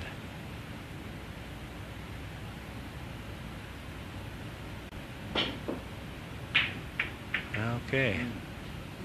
Made a good hit.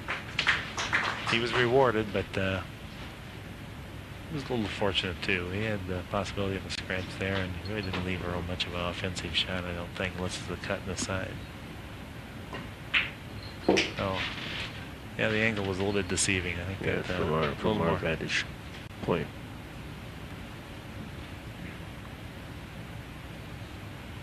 Now the transition from the 2 to the 3 to the 4 will dictate the outcome of this rack.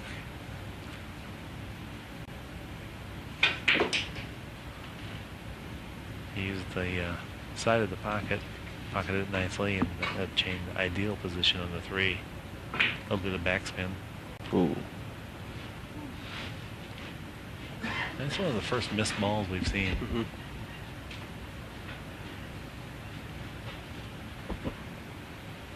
And you can can see by where the cue ball went. He needed to hit that outside portion of the pocket in order to maintain the angle that he was looking for. Efren's hit a massive backspin shot and again, not been rewarded. He made a great shot there. Unfortunately, there's some risk involved in those type shots. So hit him with that volume of power and speed and spin. And you give him some control. Yeah, you know, that shot, interestingly enough, I know Efren kind of practice stroked it a couple times afterwards, and he's logging that away mentally, the reaction that he got from the cloth there. And by the end of the week, shots like that, he will have those down to where he has total command over them. Right now, he's still a little bit up to the whim of the table. What effect would playing a long match like this have on the table, the condition of the table? When the cloth starts off brand new, it's very slick, and the balls go in quite freely because there's not as much friction. Plus, to obtain massive amounts of spin on the cue ball is a lot easier. As we go along and the humidity piles up and the wear on the cloth piles up, the table's actually going to change, and it's going to be a much more difficult table to pocket balls on. Balls will not go in on the break as freely, and I think tactics will come into it in a bigger way. Right now, this is more set up for offense.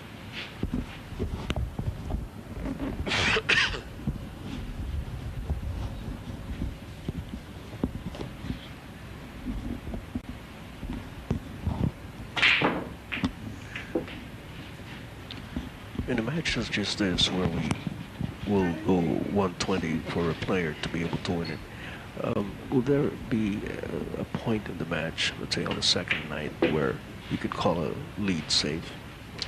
Well, I think by then we'll certainly have a good feel for how the match is going, and it'll probably be a pretty telling point by midway tomorrow night. Efren just received quite a bit of luck there. He missed a combination shot and inadvertently made a ball and obtained ideal position. And don't think that went unnoticed by Efren's opponent. Oh, yes. This is a byproduct of the game, and hopefully the length of the match will take care of that for both sides.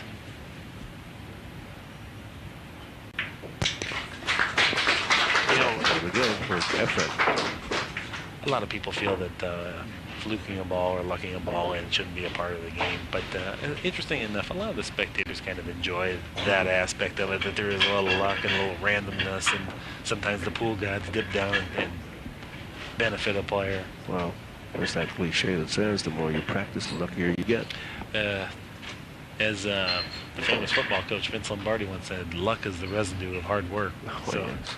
You train hard enough, sometimes that little fortune falls your way too.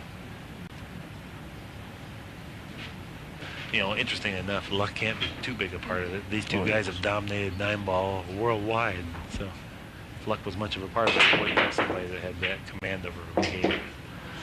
Now we've had a little bad luck. Efren made a terrific break, stopped the cue ball dead in the pocket, or dead in the center of the table, and the ball came and kicked it from the middle of the table dead into the corner pocket. That's what you call bad luck. Yeah, the 8-9 will be a test of Earl's skills. He doesn't have any balls down here to utilize to break them out. And the lay of the balls precludes him from bumping into him at any point during the run out. So he's going to have to transition from the 7-ball to the 8-9 breakout. And he'll play it in such a way that if he doesn't get the breakout, he's going to have a routine safety, minimizing his risk this rack. I know a lot of younger players that they confronted with a situation like this, they don't make the routine shots getting there because they know that they're going to be confronted with this sticky situation later on, and then they don't focus like they should. Where these guys, Well, you can see that Earl Strickland has a lot of patience in him. He knows it'll take a little longer, but he's willing to wait it out. he's achieved the ideal position on the 7. The cue ball will naturally want to head down toward the 8-9, and he's just deciding now how he's going to go at it.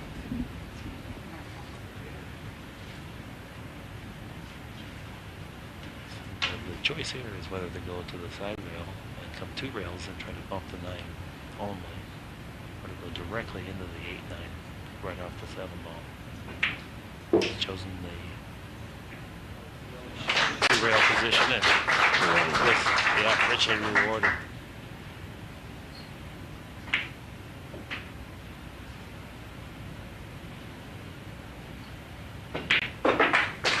Well, for a while there, he was talking to himself, and sometimes you can sense that he's hyping himself up to that degree. Yeah, definitely. He, to play with that type of precision, you have to have 100% of your focus on that. And I think sometimes when he talks to himself like that, he lets off a little energy that sometimes would be distracting or cause static in that volume of focus, so that he can get totally back and utilize all his energy to make the task at hand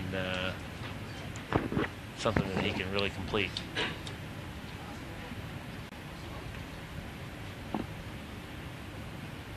That was one of the rare occasions where you really seen pause and take a little decision time, you know, where maybe I don't mean much, 15 seconds maybe, but that's a lot by these guys.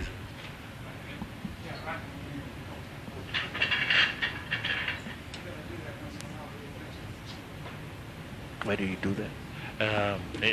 As the table gets worn in from all this breaking, there's little dimples in the table that get there, and the balls don't freeze up nearly as well. When the balls are not frozen very well, they don't break well, and that's being such a big factor for Earl. That's his game, is this offense, that he wants to make sure that the rack is proper.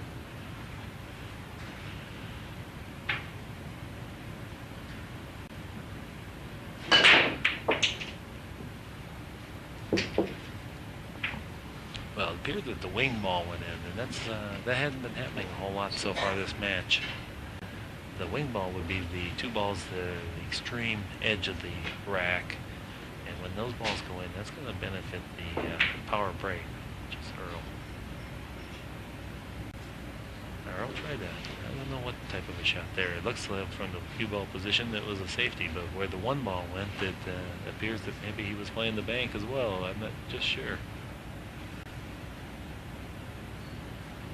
Sometimes when he gets into his momentum, sometimes he fires at balls, and he has things occur to him that maybe appear to be a little bit careless, but he kind of feeds off that. Sometimes things turn out well for him when he plays with that tempo, and he doesn't spend any time second-guessing himself. He commits to decisions. Which is the way it should be. Well, and sometimes he's rewarded, and sometimes he's penalized from it. But, naturally, the preponderance of the time, it's a winning style of pool.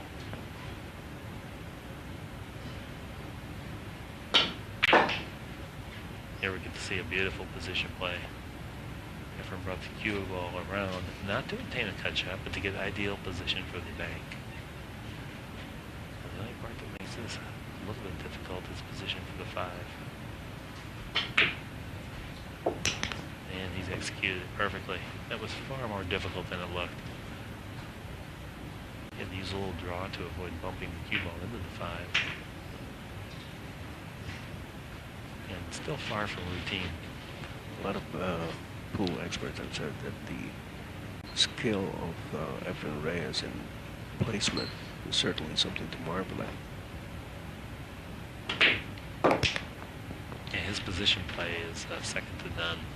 That was one of the categories that I gave him a big check in.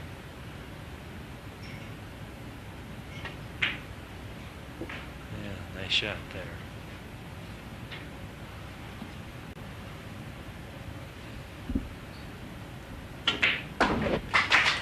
Reyes trying to get back into this game and has again narrowed the gap at 14-12 in the first night of the 3-night match between these two gentlemen, Efren Reyes of the Philippines and Earl Strickland of the United States of America. Winner take all, a $100,000 pot, and what is called as the color of money, a 9-ball challenge here at the Reyes Bar and Restaurant in Hong Kong.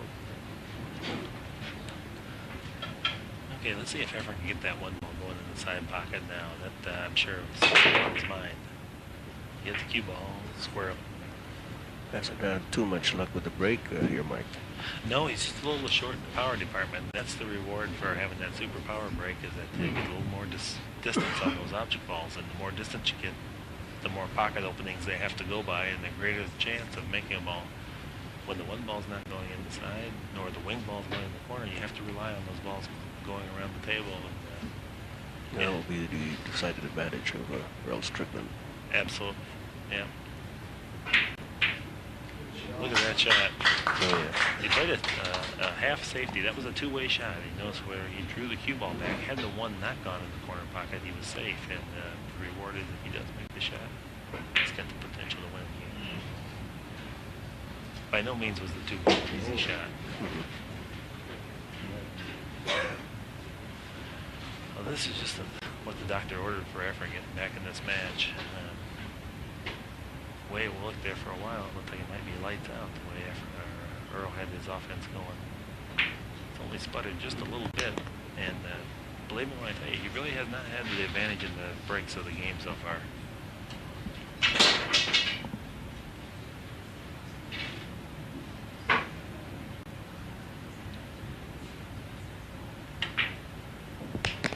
But in a long match like this, I would seem to think that the tide will shift from one to the other. Absolutely. Several times, as a matter of fact.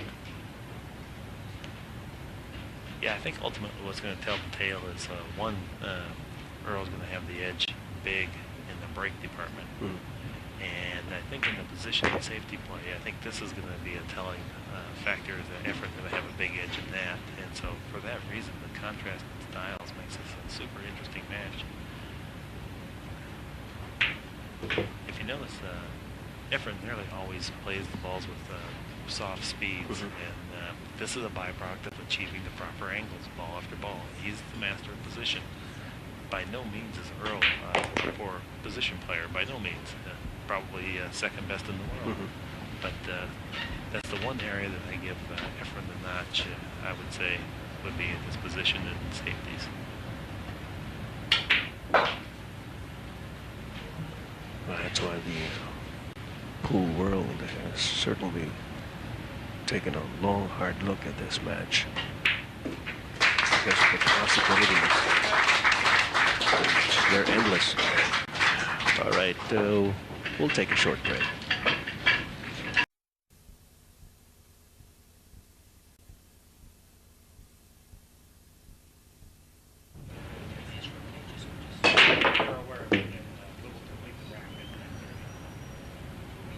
Oh, Efren Reyes has just narrowed the gap to just a one-game lead here for Earl Strickland.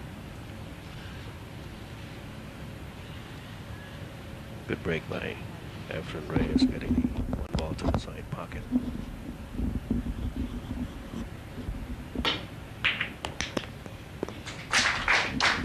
What a great shot there by Efren.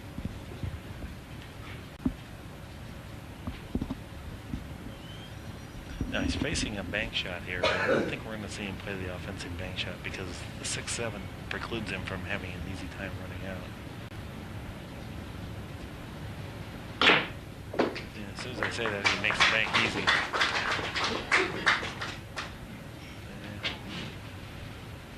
He had a terrific shot there, but not much of an offensive shot.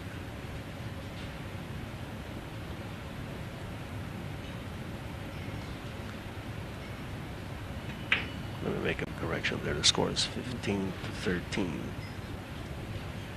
Efren played a straightaway safety there. Yeah. And I was going to have to attempt a kick shot. I don't think we're going to see him kick it with a great deal of speed. No, a little harder than I anticipated. The reason I say I didn't think we'd see a great deal of speed is that he really doesn't want to risk bumping the 6-7 loose. That's the one saving grace that he would have. He could hit the ball.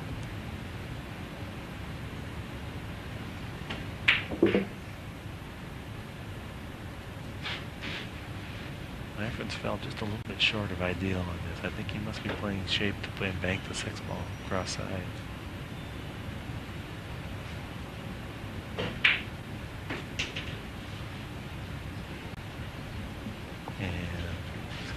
Tough bank shot here, especially with obtaining position.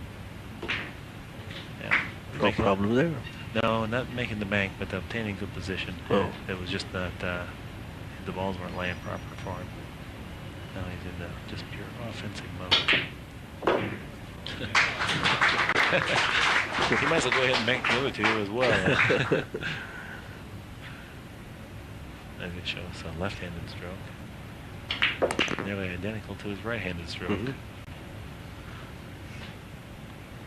You get to develop that through the years.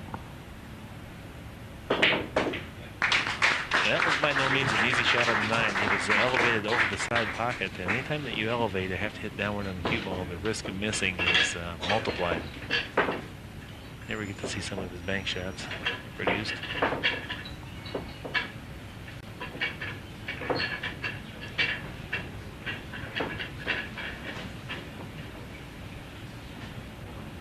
Tremendous shot there by Efren Reyes to cut the lead of Earl Strickland to 1 game at 15-14.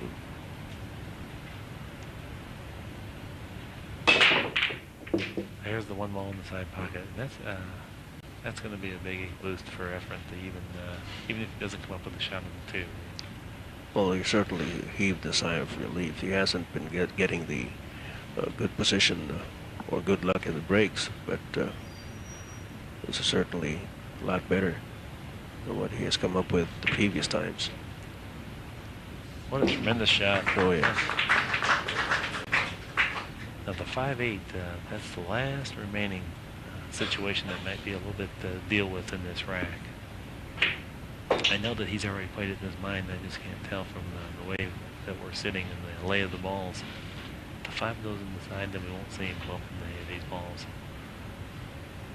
It must go. He's queuing up. It must go in there. Now we're going to see a 3-rail billiard position here. Maybe just 1 rail. Maybe not have to deal with the 9.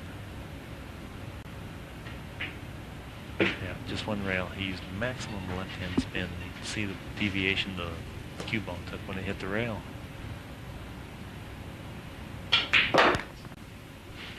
Efren's the master of putting massive spin on with minimum force, and it allows him to make shots that other players don't even imagine because he has that type stroke that lends itself to that. How do you develop such a stroke? Well, this is the marvel or the genius of Efren Reyes. I've never witnessed anyone else that has even come close to what he's developed here, stroke and technique-wise.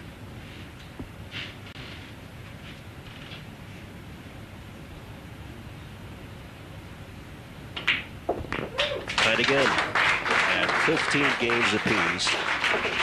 After Reyes coming into this situation after falling behind by 5 games has evened up the score.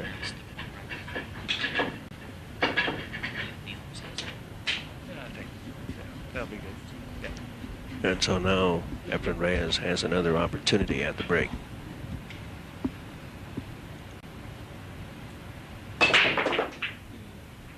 He made the wing ball that time. The 1 ball rimmed the pocket. And look at this kiss. He's obtained a shot. He was hooked behind the 3. Got kissed back out in the open.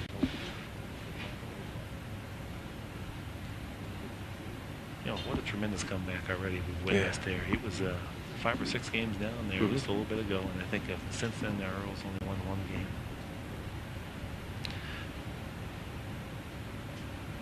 Efren's in kind of a sticky situation here. It's not an easy safety. The combination shot's not a very palpable shot, especially when you're elevating over the 6 ball. He's weighing up the options now. It looks to me as though he may be forced to play the combination. The immense difficulty of safety is not worth the risk, so he may as well go down playing offense. He played safe, but I know he's not happy. It was awful difficult. Either way he went, and he was really in a bind. Well, Earl Strickland is taking his time here.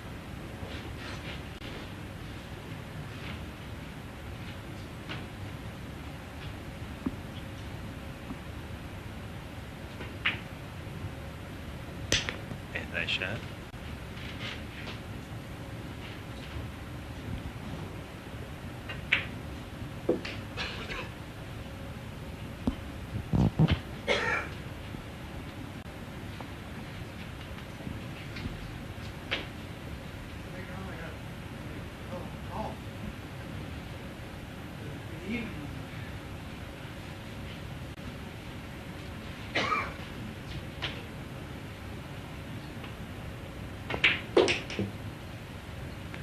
again, Earl Strickland goes into his verbal mode.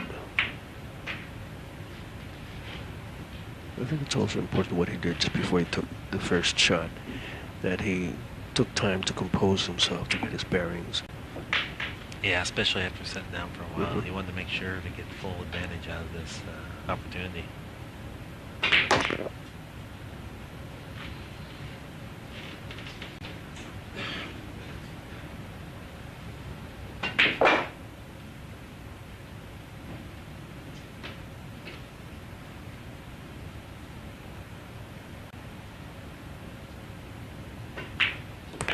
Back in the lead, Earl Strickland. An extremely well-executed run after virtually sitting there for 6 or 7 games and not getting much of an attempt to get your tempo going.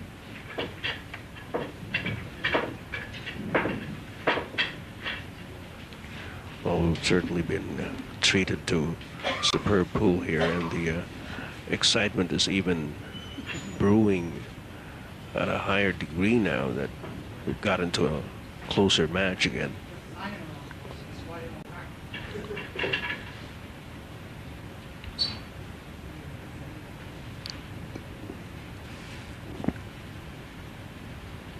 I believe we'll be taking a break in a short while.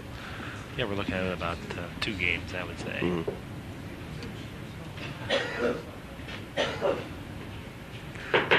Earl Strickland sees to it that he's got the situation where he wants it.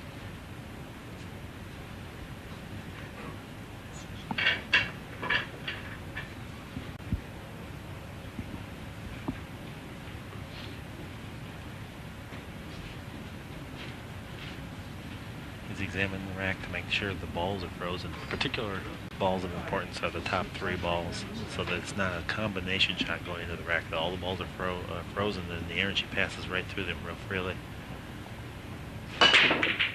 He got the one on the side. 9's hitting there. Bump. Look at the position he's obtained. This is absolute ideal. This is patented Earl Strickland offense.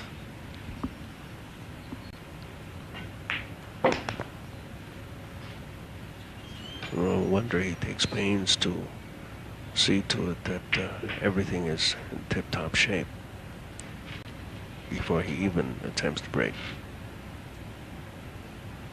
It certainly has been paying off, all the effort. Yeah, it'd be interesting to know the statistic of the number of racks broken and run out throughout this match. I think they would probably approach new records.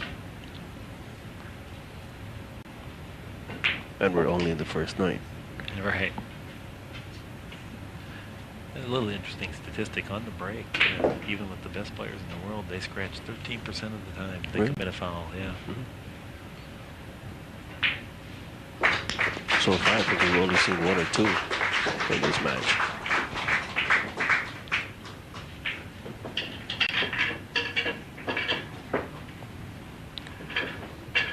A lot of pretty ladies assisting referee Neil Martin in this match, and that even makes the contest more attractive. Well, it certainly does, and I certainly have to attribute some of that to you. I noticed they didn't show up till you did. I wish that were true, Mike. Well, I'm glad to have you here. We're glad to be here. You know, Vintage Sports, the production outfit that is covering this, has also been in the forefront together with Mr. Puyat in trying to bring the sport of pool and billiards to Filipino homes and Asian homes at that. And we've gotten a tremendous amount of support from the Filipino audience. Well, I know how much pool is loved in the Yes. Philippines. I spent a month there, and you certainly have a together TV crew. They came in at the last minute and did an absolutely tremendous job. The cameramen are attentive and interested, and it's a pleasure to work with total professionals.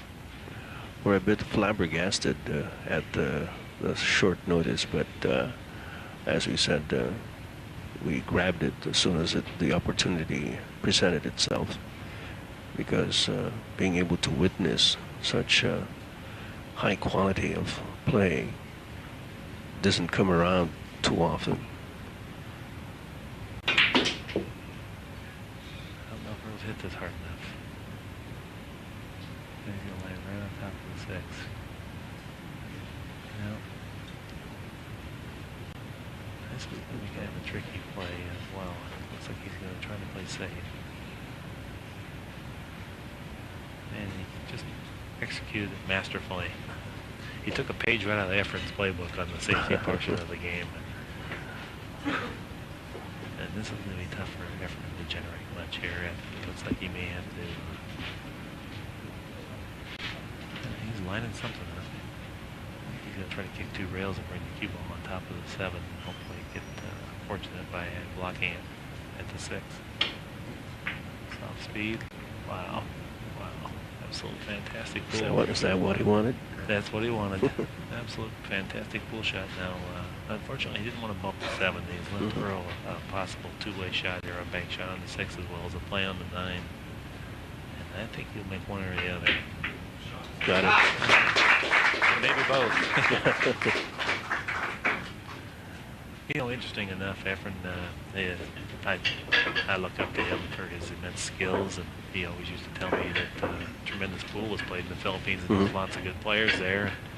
And he invited me to come and visit, and maybe I could help my own personal playing. So, in thinking of the cost, I said to him, Efren, do you think maybe I could win a little money? And Efren thought about it for a little bit, and he didn't want to offend me, but he said, you're not ready. Meaning I can come, but I couldn't win. That's the most that you can get out of Efren as far as telling you how like it is. Yeah. Well, I really appreciate it. I did get to come and spend a month with him, and it was absolutely wonderful. And he did great things for my pool game. I've reaped rewards ever since. And just like he said, I wasn't quite ready for the Filipino onslaught that I faced. I'm sure you're making your mark in the pool world, Mike, and probably take a little time, just as I'm trying to be able to appreciate the game more and understand it more. Yeah, the nuances of this game, when you see to obtain an appreciation for not just the hard shots that you see, but the difficult safeties, some of those are even more difficult than the shots because you're having to control 2 balls as opposed to just make one and control the cue ball. And this is what Efren does so well, controlling both balls. A perfect example of just what I'm talking about there. He moves the 2 as well as the cue ball. Well, in a match like this, the learning experience certainly grows and becomes longer as you see so many situations develop with the ability of these 2 players. Look at this. You know, Earl kicked to make that ball, and it's because the hit was, there was no possibility of defense, so you have to play to make that shot, and you can see how well he hit it. The ball actually ended up right in the mouth of the pocket.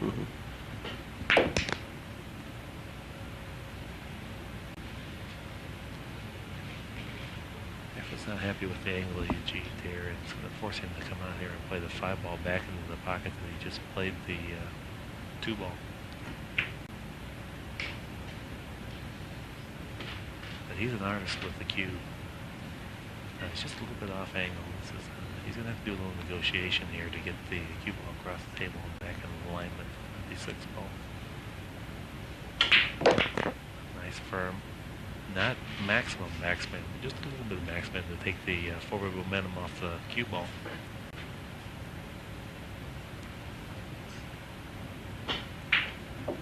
Oh, he hit that a little heavy. Went in anyway. I'll tell you, that's a shot kind of well went in there. 2 days from now, that ball may not fall.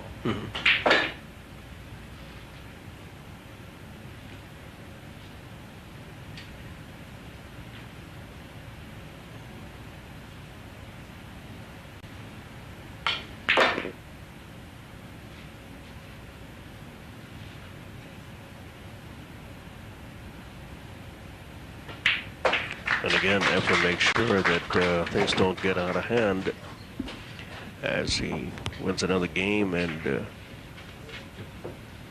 makes a 16th game. That's against 18 so far by Earl Strickland. Ladies and gentlemen, after this rack, we're going to adjourn for a half-hour break. Well, as you heard the announcement by Mark Wilson after this rack, ladies and gentlemen, these two gentlemen are going to go into a well-deserved half-hour break. Oh, absolutely. They want to kind of recompose themselves mentally and physically and stay focused for this challenge.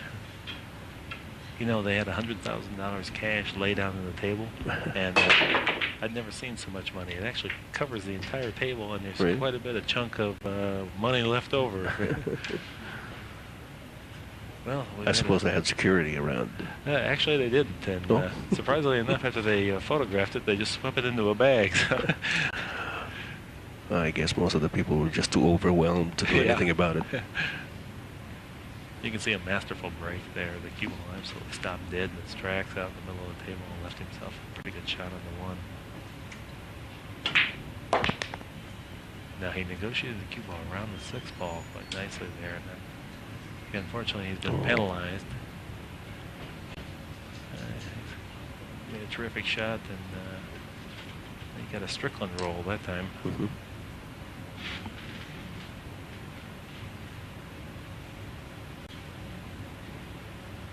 I think we're going to see either a one-rail offensive shot played or a two-rail safety shot played. Stopped the two-rail safety shot. Stopped the cue ball magnificently. Totally controlled the cue ball there. That's why they call him the magician. Yeah. Do not think there was any bit of luck in that. That was totally played. And this was the thing that Efren brought to the United States that made all the players better. He's kind of the innovator of that kick safety. We always used to just kick hard and try to hit it and maybe get lucky and make something. And Efren taught us a new way. Now, Earl made a jump shot, one of his patented jump shots. He made a good hit out of it, but he wasn't rewarded. He left Efren a pretty good turn to the table.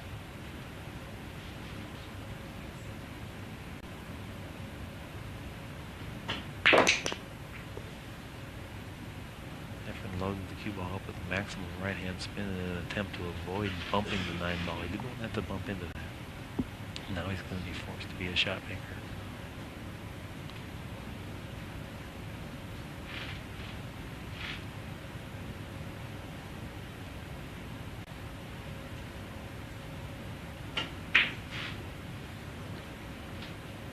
And that was a very difficult shot. By no means routine. And here's Efren got a little break here. It's a pretty difficult combination here. 3 and the 9 did not line up favorable. In order to make this, I was going to have to cut the 3 very thin. I was looking at the angle here.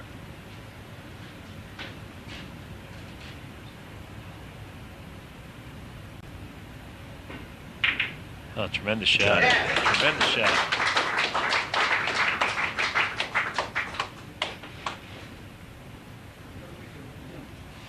We're taking our break. All right, now this is the point of the match where we will take a break for 30 minutes. We'll be right back with the resumption of the match.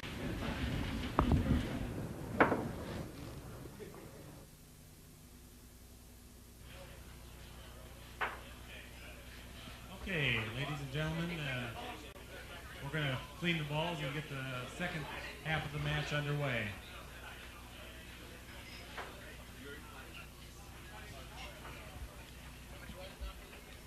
Yeah, please. Yeah, probably. We'll let him be German anyway, huh? No problem with that.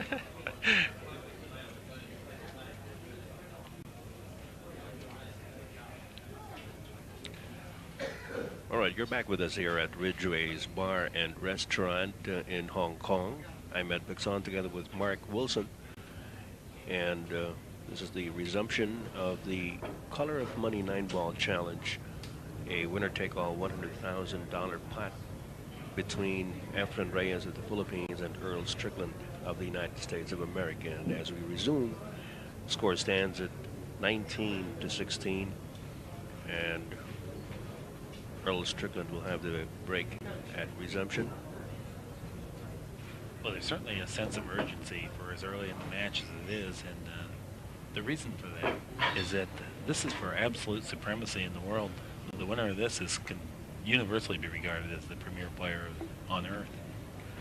I'm sure all eyes of the pool and billiard world are on Hong Kong right now and this match.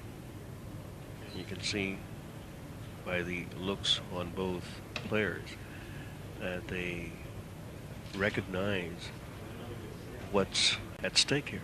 Yeah. Aside, of course, from the financial remuneration, there is the prestige. As he said, the recognition as to who is the best of them all as far as 9 ball is concerned. We have a new referee at the resumption of hostilities. This is Mr. Jörg Klein.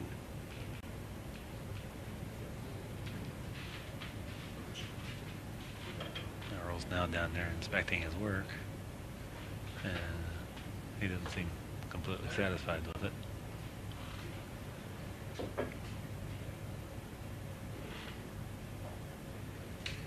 Seems to be a gap between the 1 ball and the 8 ball.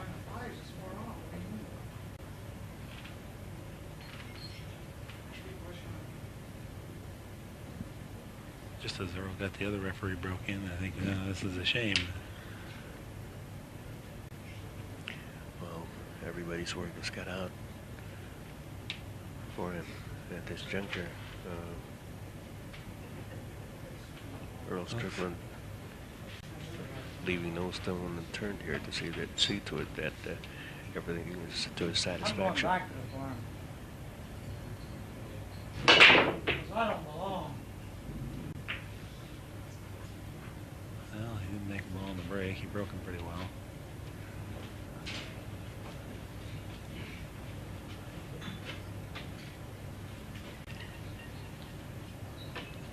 Efren has an interesting table to tackle here. The big problem that comes in this rack is going to be transitioning from the 4 to the 5. The 5 is near the 8, and the position is going to have to be perfect to allow him to clear up the whole rack of balls.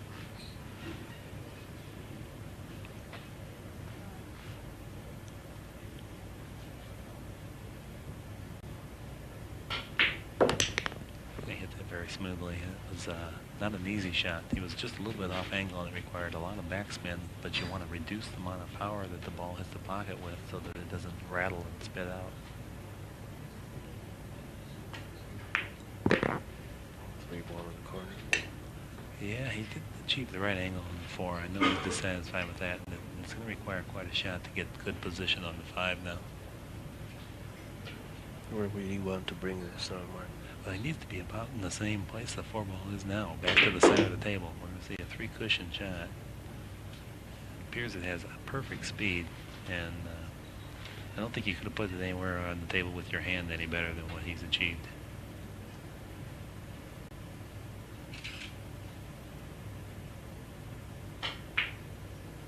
Tremendous shot.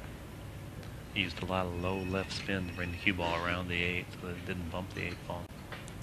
There's still a little problem to deal with here. He's just slightly off angle on 6. I think he's going to come around the table again. Yeah, 3 cushions. We'll be checking his speed here momentarily. Looks like it's going to be pretty darn good.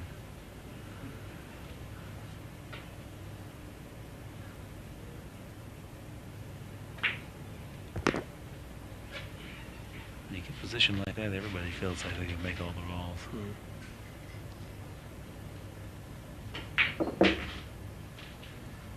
Trying to bring to narrow the gap to just 2 games. It stands at 19-16 in favor of Strickland. 19-17.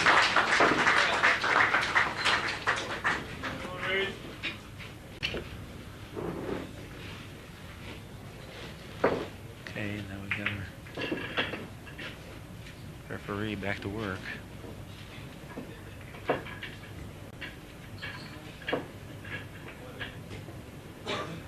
Well, during the break, we had about a half-hour break. Both players didn't waste time sitting around. They just went back to the pool table and practiced some more shots. Yeah, in all honesty, that's what they're most comfortable with. If they don't, then the crowd tends to engage them in conversation about the match and kind of distract them. And as well as they can get a chance to work out a few kinks at no cost if they miss. So it gives them a chance to loosen up their stroke a little bit. The atmosphere is absolutely electric here, and it certainly tells on the player's face. High degree of seriousness.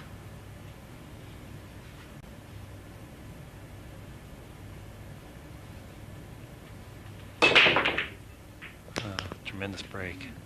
Tremendous bad luck to get kissed on the side again. That's not the second time. Bad. He's made 3 balls on the break and all for naught. right. Actually, it's going to even be worse. It's a near for sure win for Strickland, and with his dynamic break, it could cost 2 or 3 games. Something that was completely out of Efren's control. He hit the break as well as he could. And this is a little bit of a change of fortune compared to the first half of this match, where Strickland was the recipient of a little of the ill-fated luck. Well, I was talking to Efren during the break, and he said he was certainly very disappointed with his turn of fate as far as the break is concerned.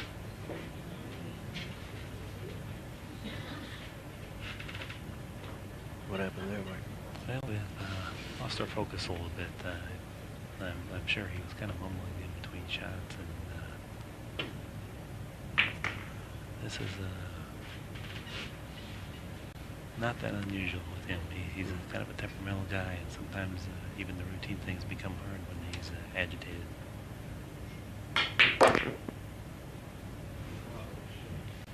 Tremendous stroke.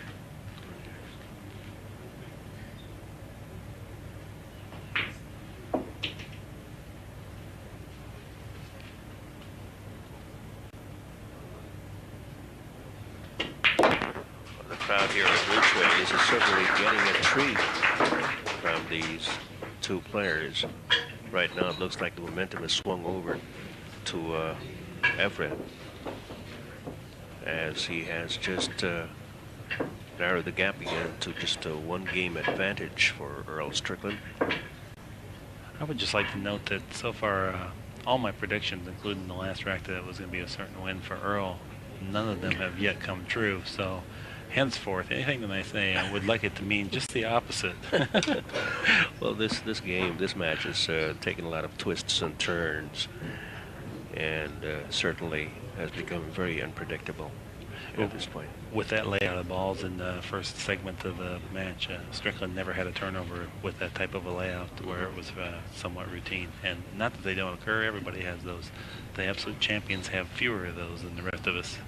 But, well, even during the break, Mark, we overheard Earl mumbling under his breath, and I can't help thinking that maybe he might be getting affected by what he perceives to be not too perfect conditions. no, that's not it at all.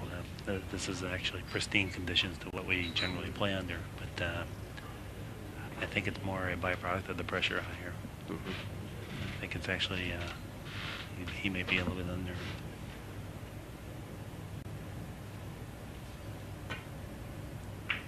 Again, the break has not turned out well for Efren. He attempted a long, slow curl on the cue ball where he was actually massing slightly with a little great volume of spin, and while it was an offensive try, he's been rewarded with a little good fortune here, and that left Efren an easy offensive opportunity.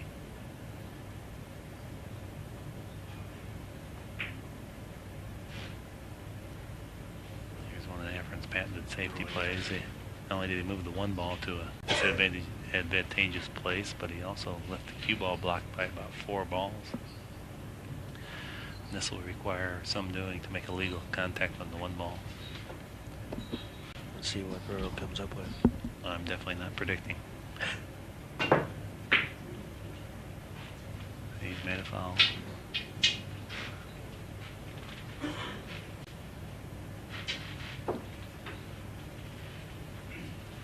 Is Earl being too fast to his rhythm at this point? No, he was left with nothing but he had to take a just a poke at it, and that there was nothing more that he could do.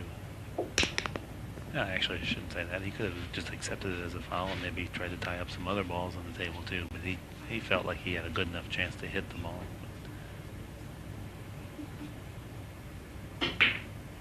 But he's definitely prone to more shot selection mistakes than Efren Reyes will be. Definitely, Efren's a little more calculating. Earl sometimes can make, as we witnessed in the first half, he can win some games from places that nobody else would even try to. True. But conversely, sometimes he costs himself some games from where other people would maybe. Would you say that he takes more risks than he should? Oh, I wouldn't say that he should, because it naturally fits his style, and he does very well. You know. But he definitely takes more than Efren does by far, and I'm sure that you've already witnessed some of that.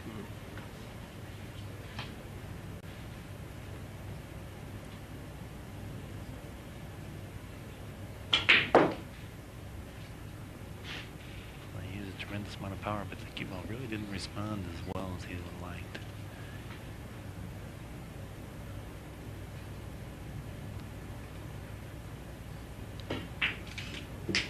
Nice cut shot.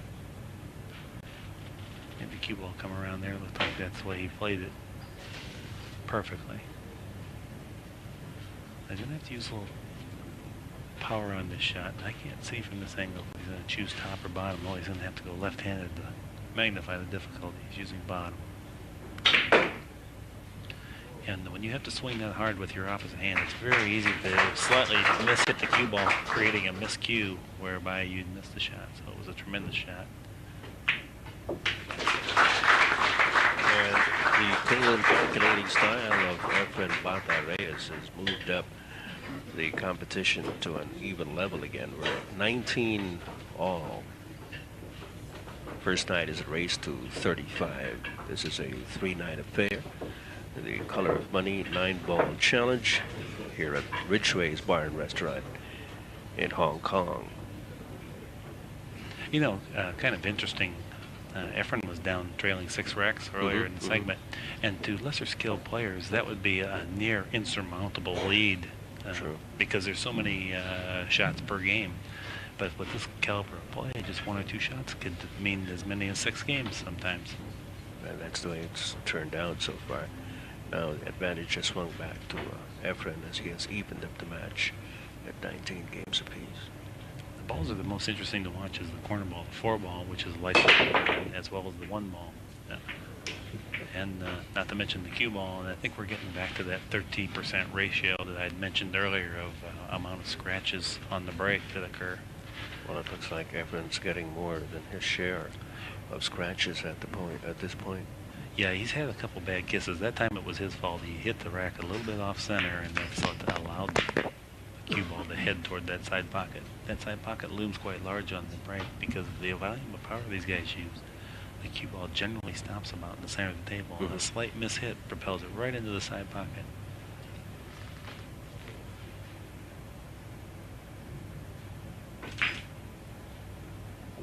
There's a tremendous shot.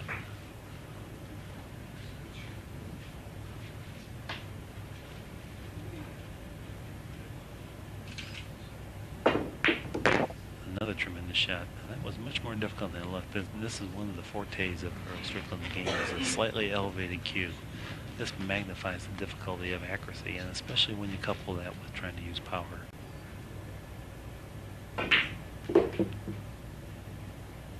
There was a very nice shot. Having to use top spin and go through the 7 ball with the cue ball, off the 7 ball now for the 6.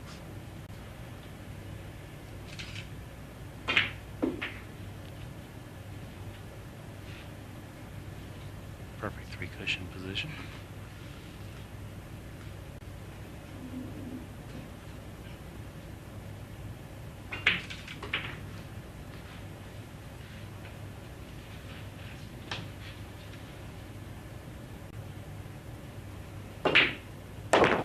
And a very nice execution on the 8. And it was slightly elevated over the 9. And Earl Strickland brings it back to his favor at 20-18. excuse me, 2019. Just came off the tying score at 19 all.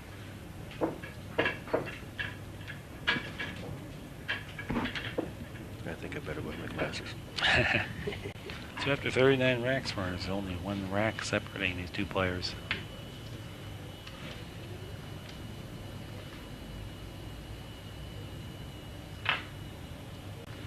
With this kind of a long match, Mark, when does mental fatigue or physical fatigue set in? I think it's just now starting to get there. We've played the better part of 3 hours play, and I think it'll be interesting to see how these guys hold up to the last half of the match. Now, Efren, I know from all the competition he does, is quite used to playing this long, and I know that Earl practices long enough and exercises well enough that physically he can sustain this, but I don't know that he's been as much lengthy pressure as often.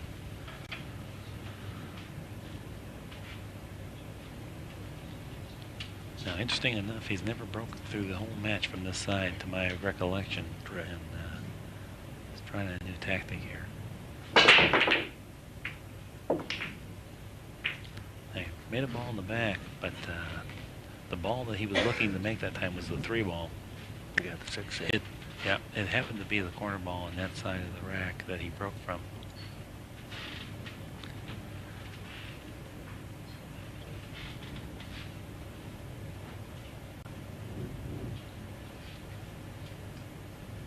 He switched from his break cue back to his playing cue, and he's confronted with a difficult situation here.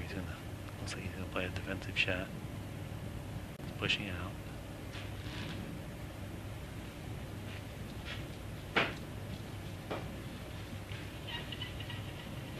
Sort of a shot that does Efren happy. Well, I think he's going to try to play safe by putting the cue ball behind the 4-7 right there in the corner pocket and banking the 1 ball back down table. And he's executed absolutely.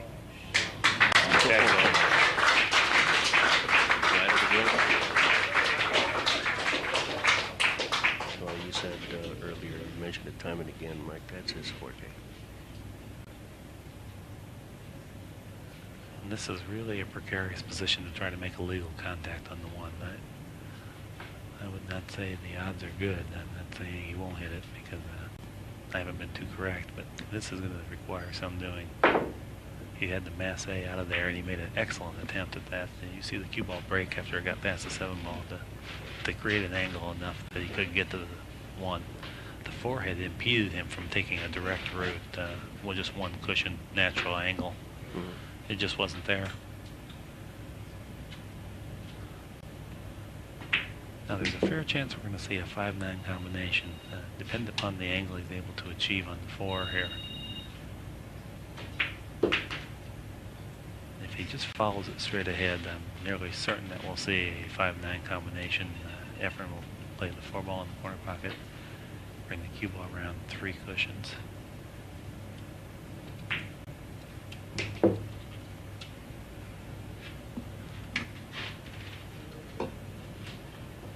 Kind of lining up his angle there. He put his finger by the rail where he wants the cue ball to hit the rail, and then it will drop off that rail and come in toward the 5-ball. That's a characteristic of Efren's. Also marks the line that he wants to take. Yeah, he doesn't actually physically mark it. He just makes a mental note by placing his finger there, so that aids him in perfection. Extremely well done.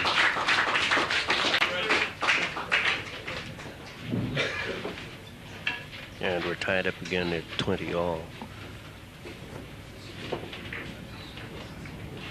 Each player will try and get 15 more games to round up the evening. First night of a 3-night affair in this 9-ball challenge called Color of Money. $100,000 winner-take-all deal.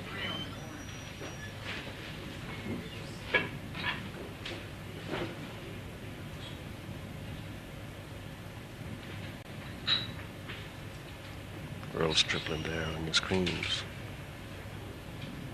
Picture of concentration as he waits his turn. Let's see if Efren Reyes will have more luck this time with the break. He doesn't spend any time scrutinizing the rack, does he? No, he gets up here and goes right back to work, and content to just take it as it comes, I guess. Oh, he's hit the break marvelously. He really deserved better. I guess he did drop a ball on the break. Yes, he did. Went in so fast I didn't see it or hear it. Neither did I, but he's up again. He's confronted with a pretty tricky situation. He has to go back across the table to the same side that the cue ball's now on. I played draw. He had a little better angle than I anticipated.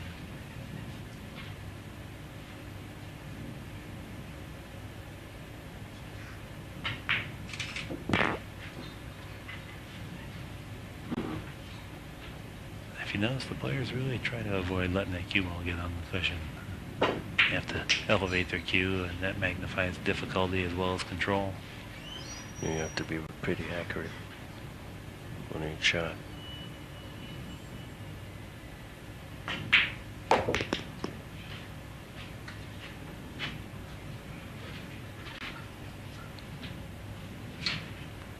I think he's going to play the 6 ball in the side pocket and use a little backspin and just drift the cue ball across the table. He's got it there. Well, he's not happy with that angle, I don't believe. It's not that he's not workable, but you can see he's a little bit off balance. Not going to be nearly as close to the 8 as he would have liked. I don't think it's going to present a problem.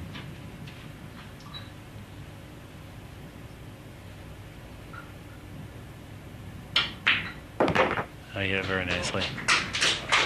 Dead center on the pocket. Efren Reyes takes the upper half, 21-20.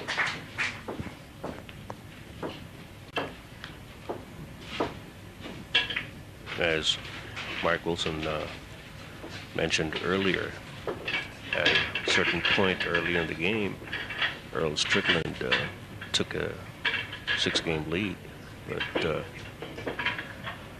Efren Reyes now has the edge at 21-20.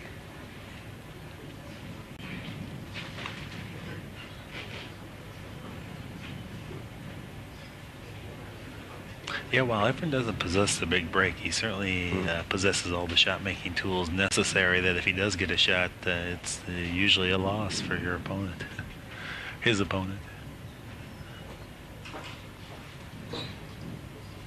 We're playing against a player who breaks more powerfully, intimidate a player. Yeah, I think it does bother you, and you tend to try to overhit your break and compensate, and that generally doesn't result in good results from that. Takes you a little out of your game. So the trick is to be able to recognize that you have to play your own game and not try to get sucked in. Absolutely. And believe it or not, even players of this immense skill sometimes do get a little bit sucked into that. They've experienced it, but it's just hard. It's human nature. You want to kind of be as good as the other guy at everything, or maybe better.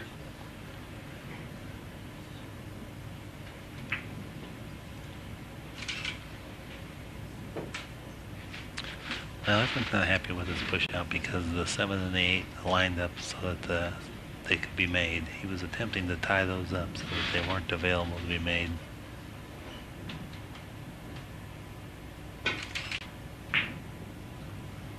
Earl played a straightaway defensive shot.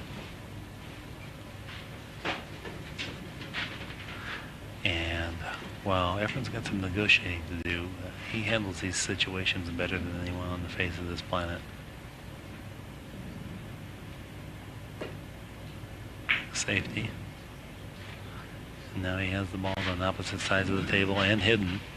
And in safety play, you want to utilize the rails. Anytime that the object ball is on a rail, you've actually cut the pockets in half, widthwise. Earl made a tremendous hit. And he may come out of it with a reward here if the 6 has impeded Efren's attack at the 1. And we may see Efren attempt a jump shot here. He must be able to go straight at it. No, he's going to have to curl the cue ball a little bit. Soft spin. He hit it pretty nicely, and He's left Earl a cut shot. Looks like a pretty thin cut shot, but it does look makeable.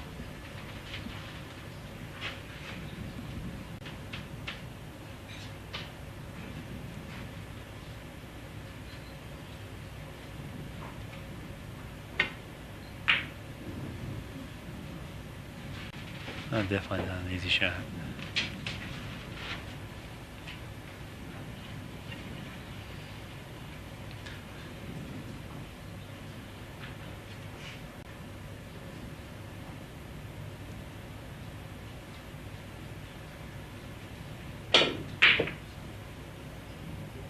Okay, Efren attempted a bank shot on the 1 ball to bump into the 7 ball and pocket the 8.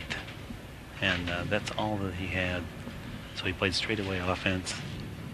And he's got some separation between the cue ball and the 1 ball. But I believe Earl has some type of a shot.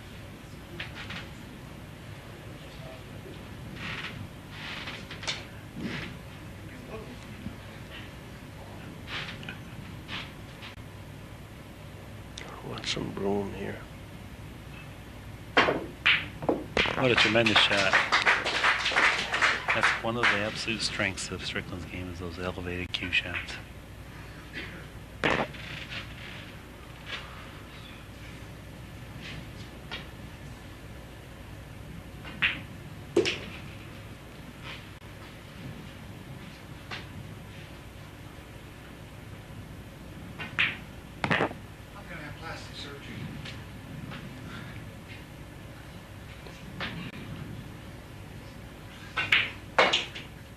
So it's just going to have plastic surgery.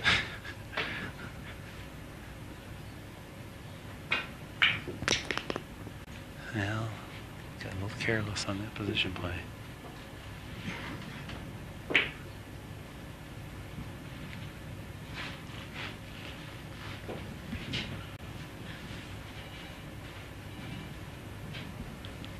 He's played good safety on Earl, or on Efren.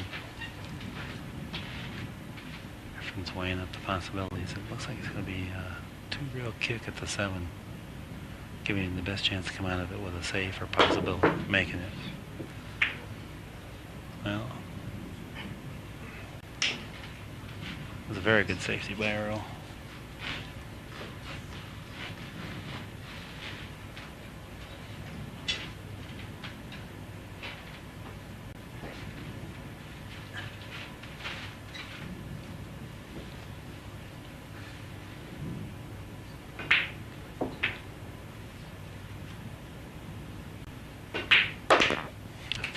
And we're even again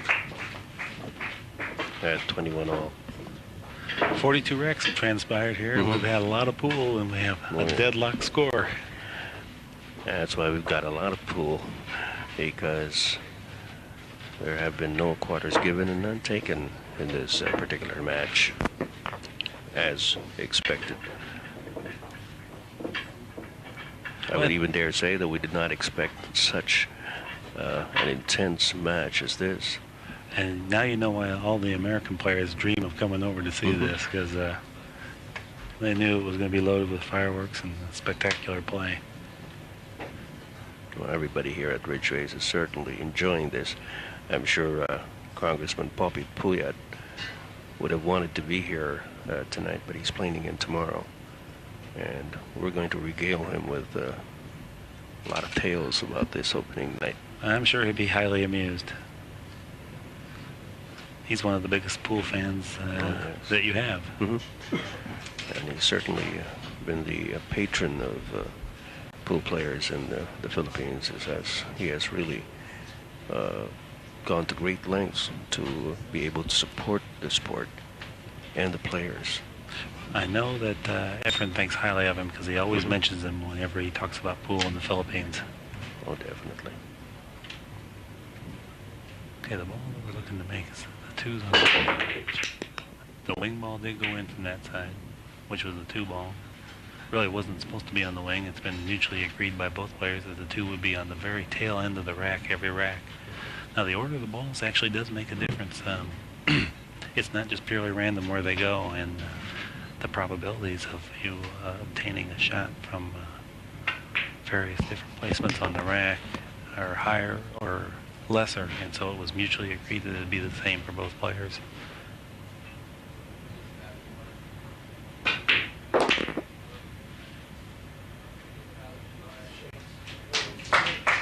Earl made a tremendous backspin shot. He tried to do a half masse stroke there.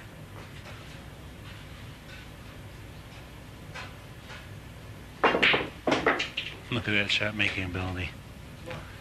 Absolute tremendous shot.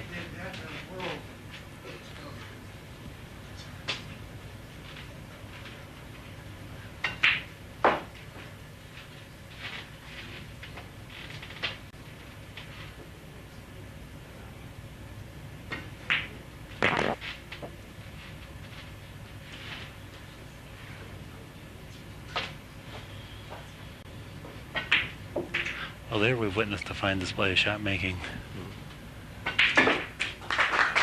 Earl Strickland has earned the moniker $1 Million Man. You want to explain that? No, I'll be glad to. They had a insurance policy at a tournament, and the insurance policy said that no one would run 10 consecutive racks or they would win $1 million. And beforehand, I don't believe it had ever been done in a tournament on a 9-foot regulation table.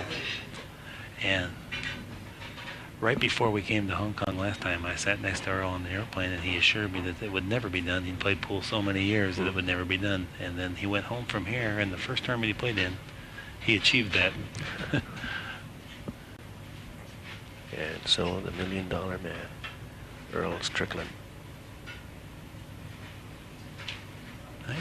He shifted sides. He made the wing ball last time from the other side, but yet he shifted back to his favorite side for that break. What do you think was the purpose in his moving over to the other side earlier? I truly think this happens to be his side that he feels the most proficient from. And even though he had some success on the other side, he really liked to find a spot on this side of the rack that he's making balls consistently from. He just tend, I think, well, everybody has a certain little side that they feel more confident with.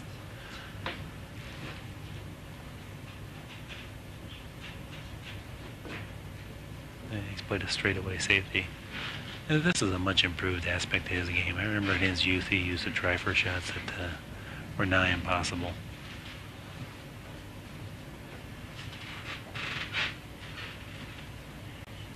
Well, if the score right now is indicative of how this whole match is going to play out, this is going to be intense. Oh, yes. And long. And long.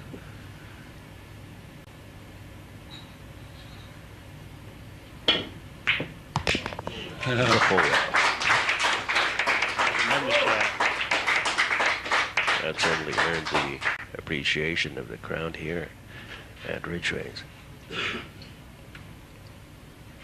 He's eyeing up what he has on the 2-ball. It doesn't look like he has a direct route to the pocket.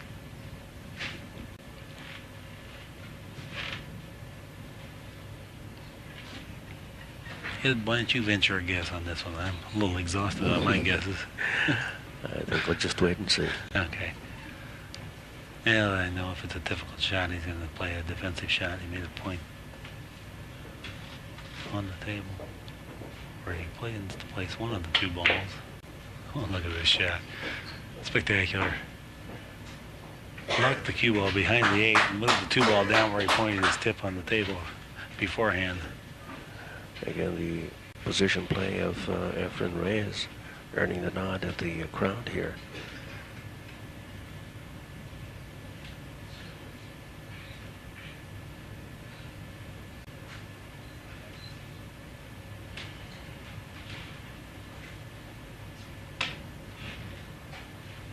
I think the route of attack is going to be low right-hand spin and down, yes, in that fashion. And he achieved a solid contact on the ball and made the ball. Now he has the opportunity to make a difficult combination of the 9. You think it's makeable? It's definitely makeable. I just don't know if it's the right shot. It's a very high-risk shot. Now he's going to cut the 2 ball, I believe. What a tremendous shot on the 2 ball he made. And I do believe that was the right choice.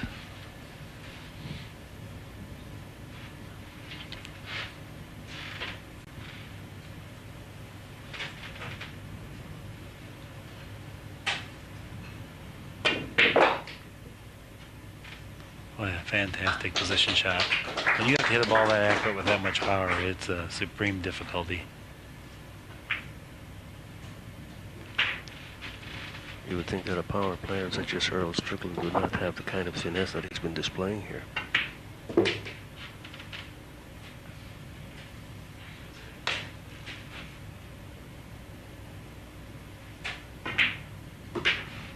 Yeah, there's absolutely no rough edges on either one of these guys, talent-wise. Mm-hmm.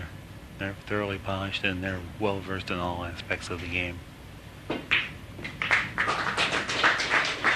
Sometimes they elaborate on their strengths. It doesn't mean to diminish the quality of their other aspects of their game because they're all good. Yeah.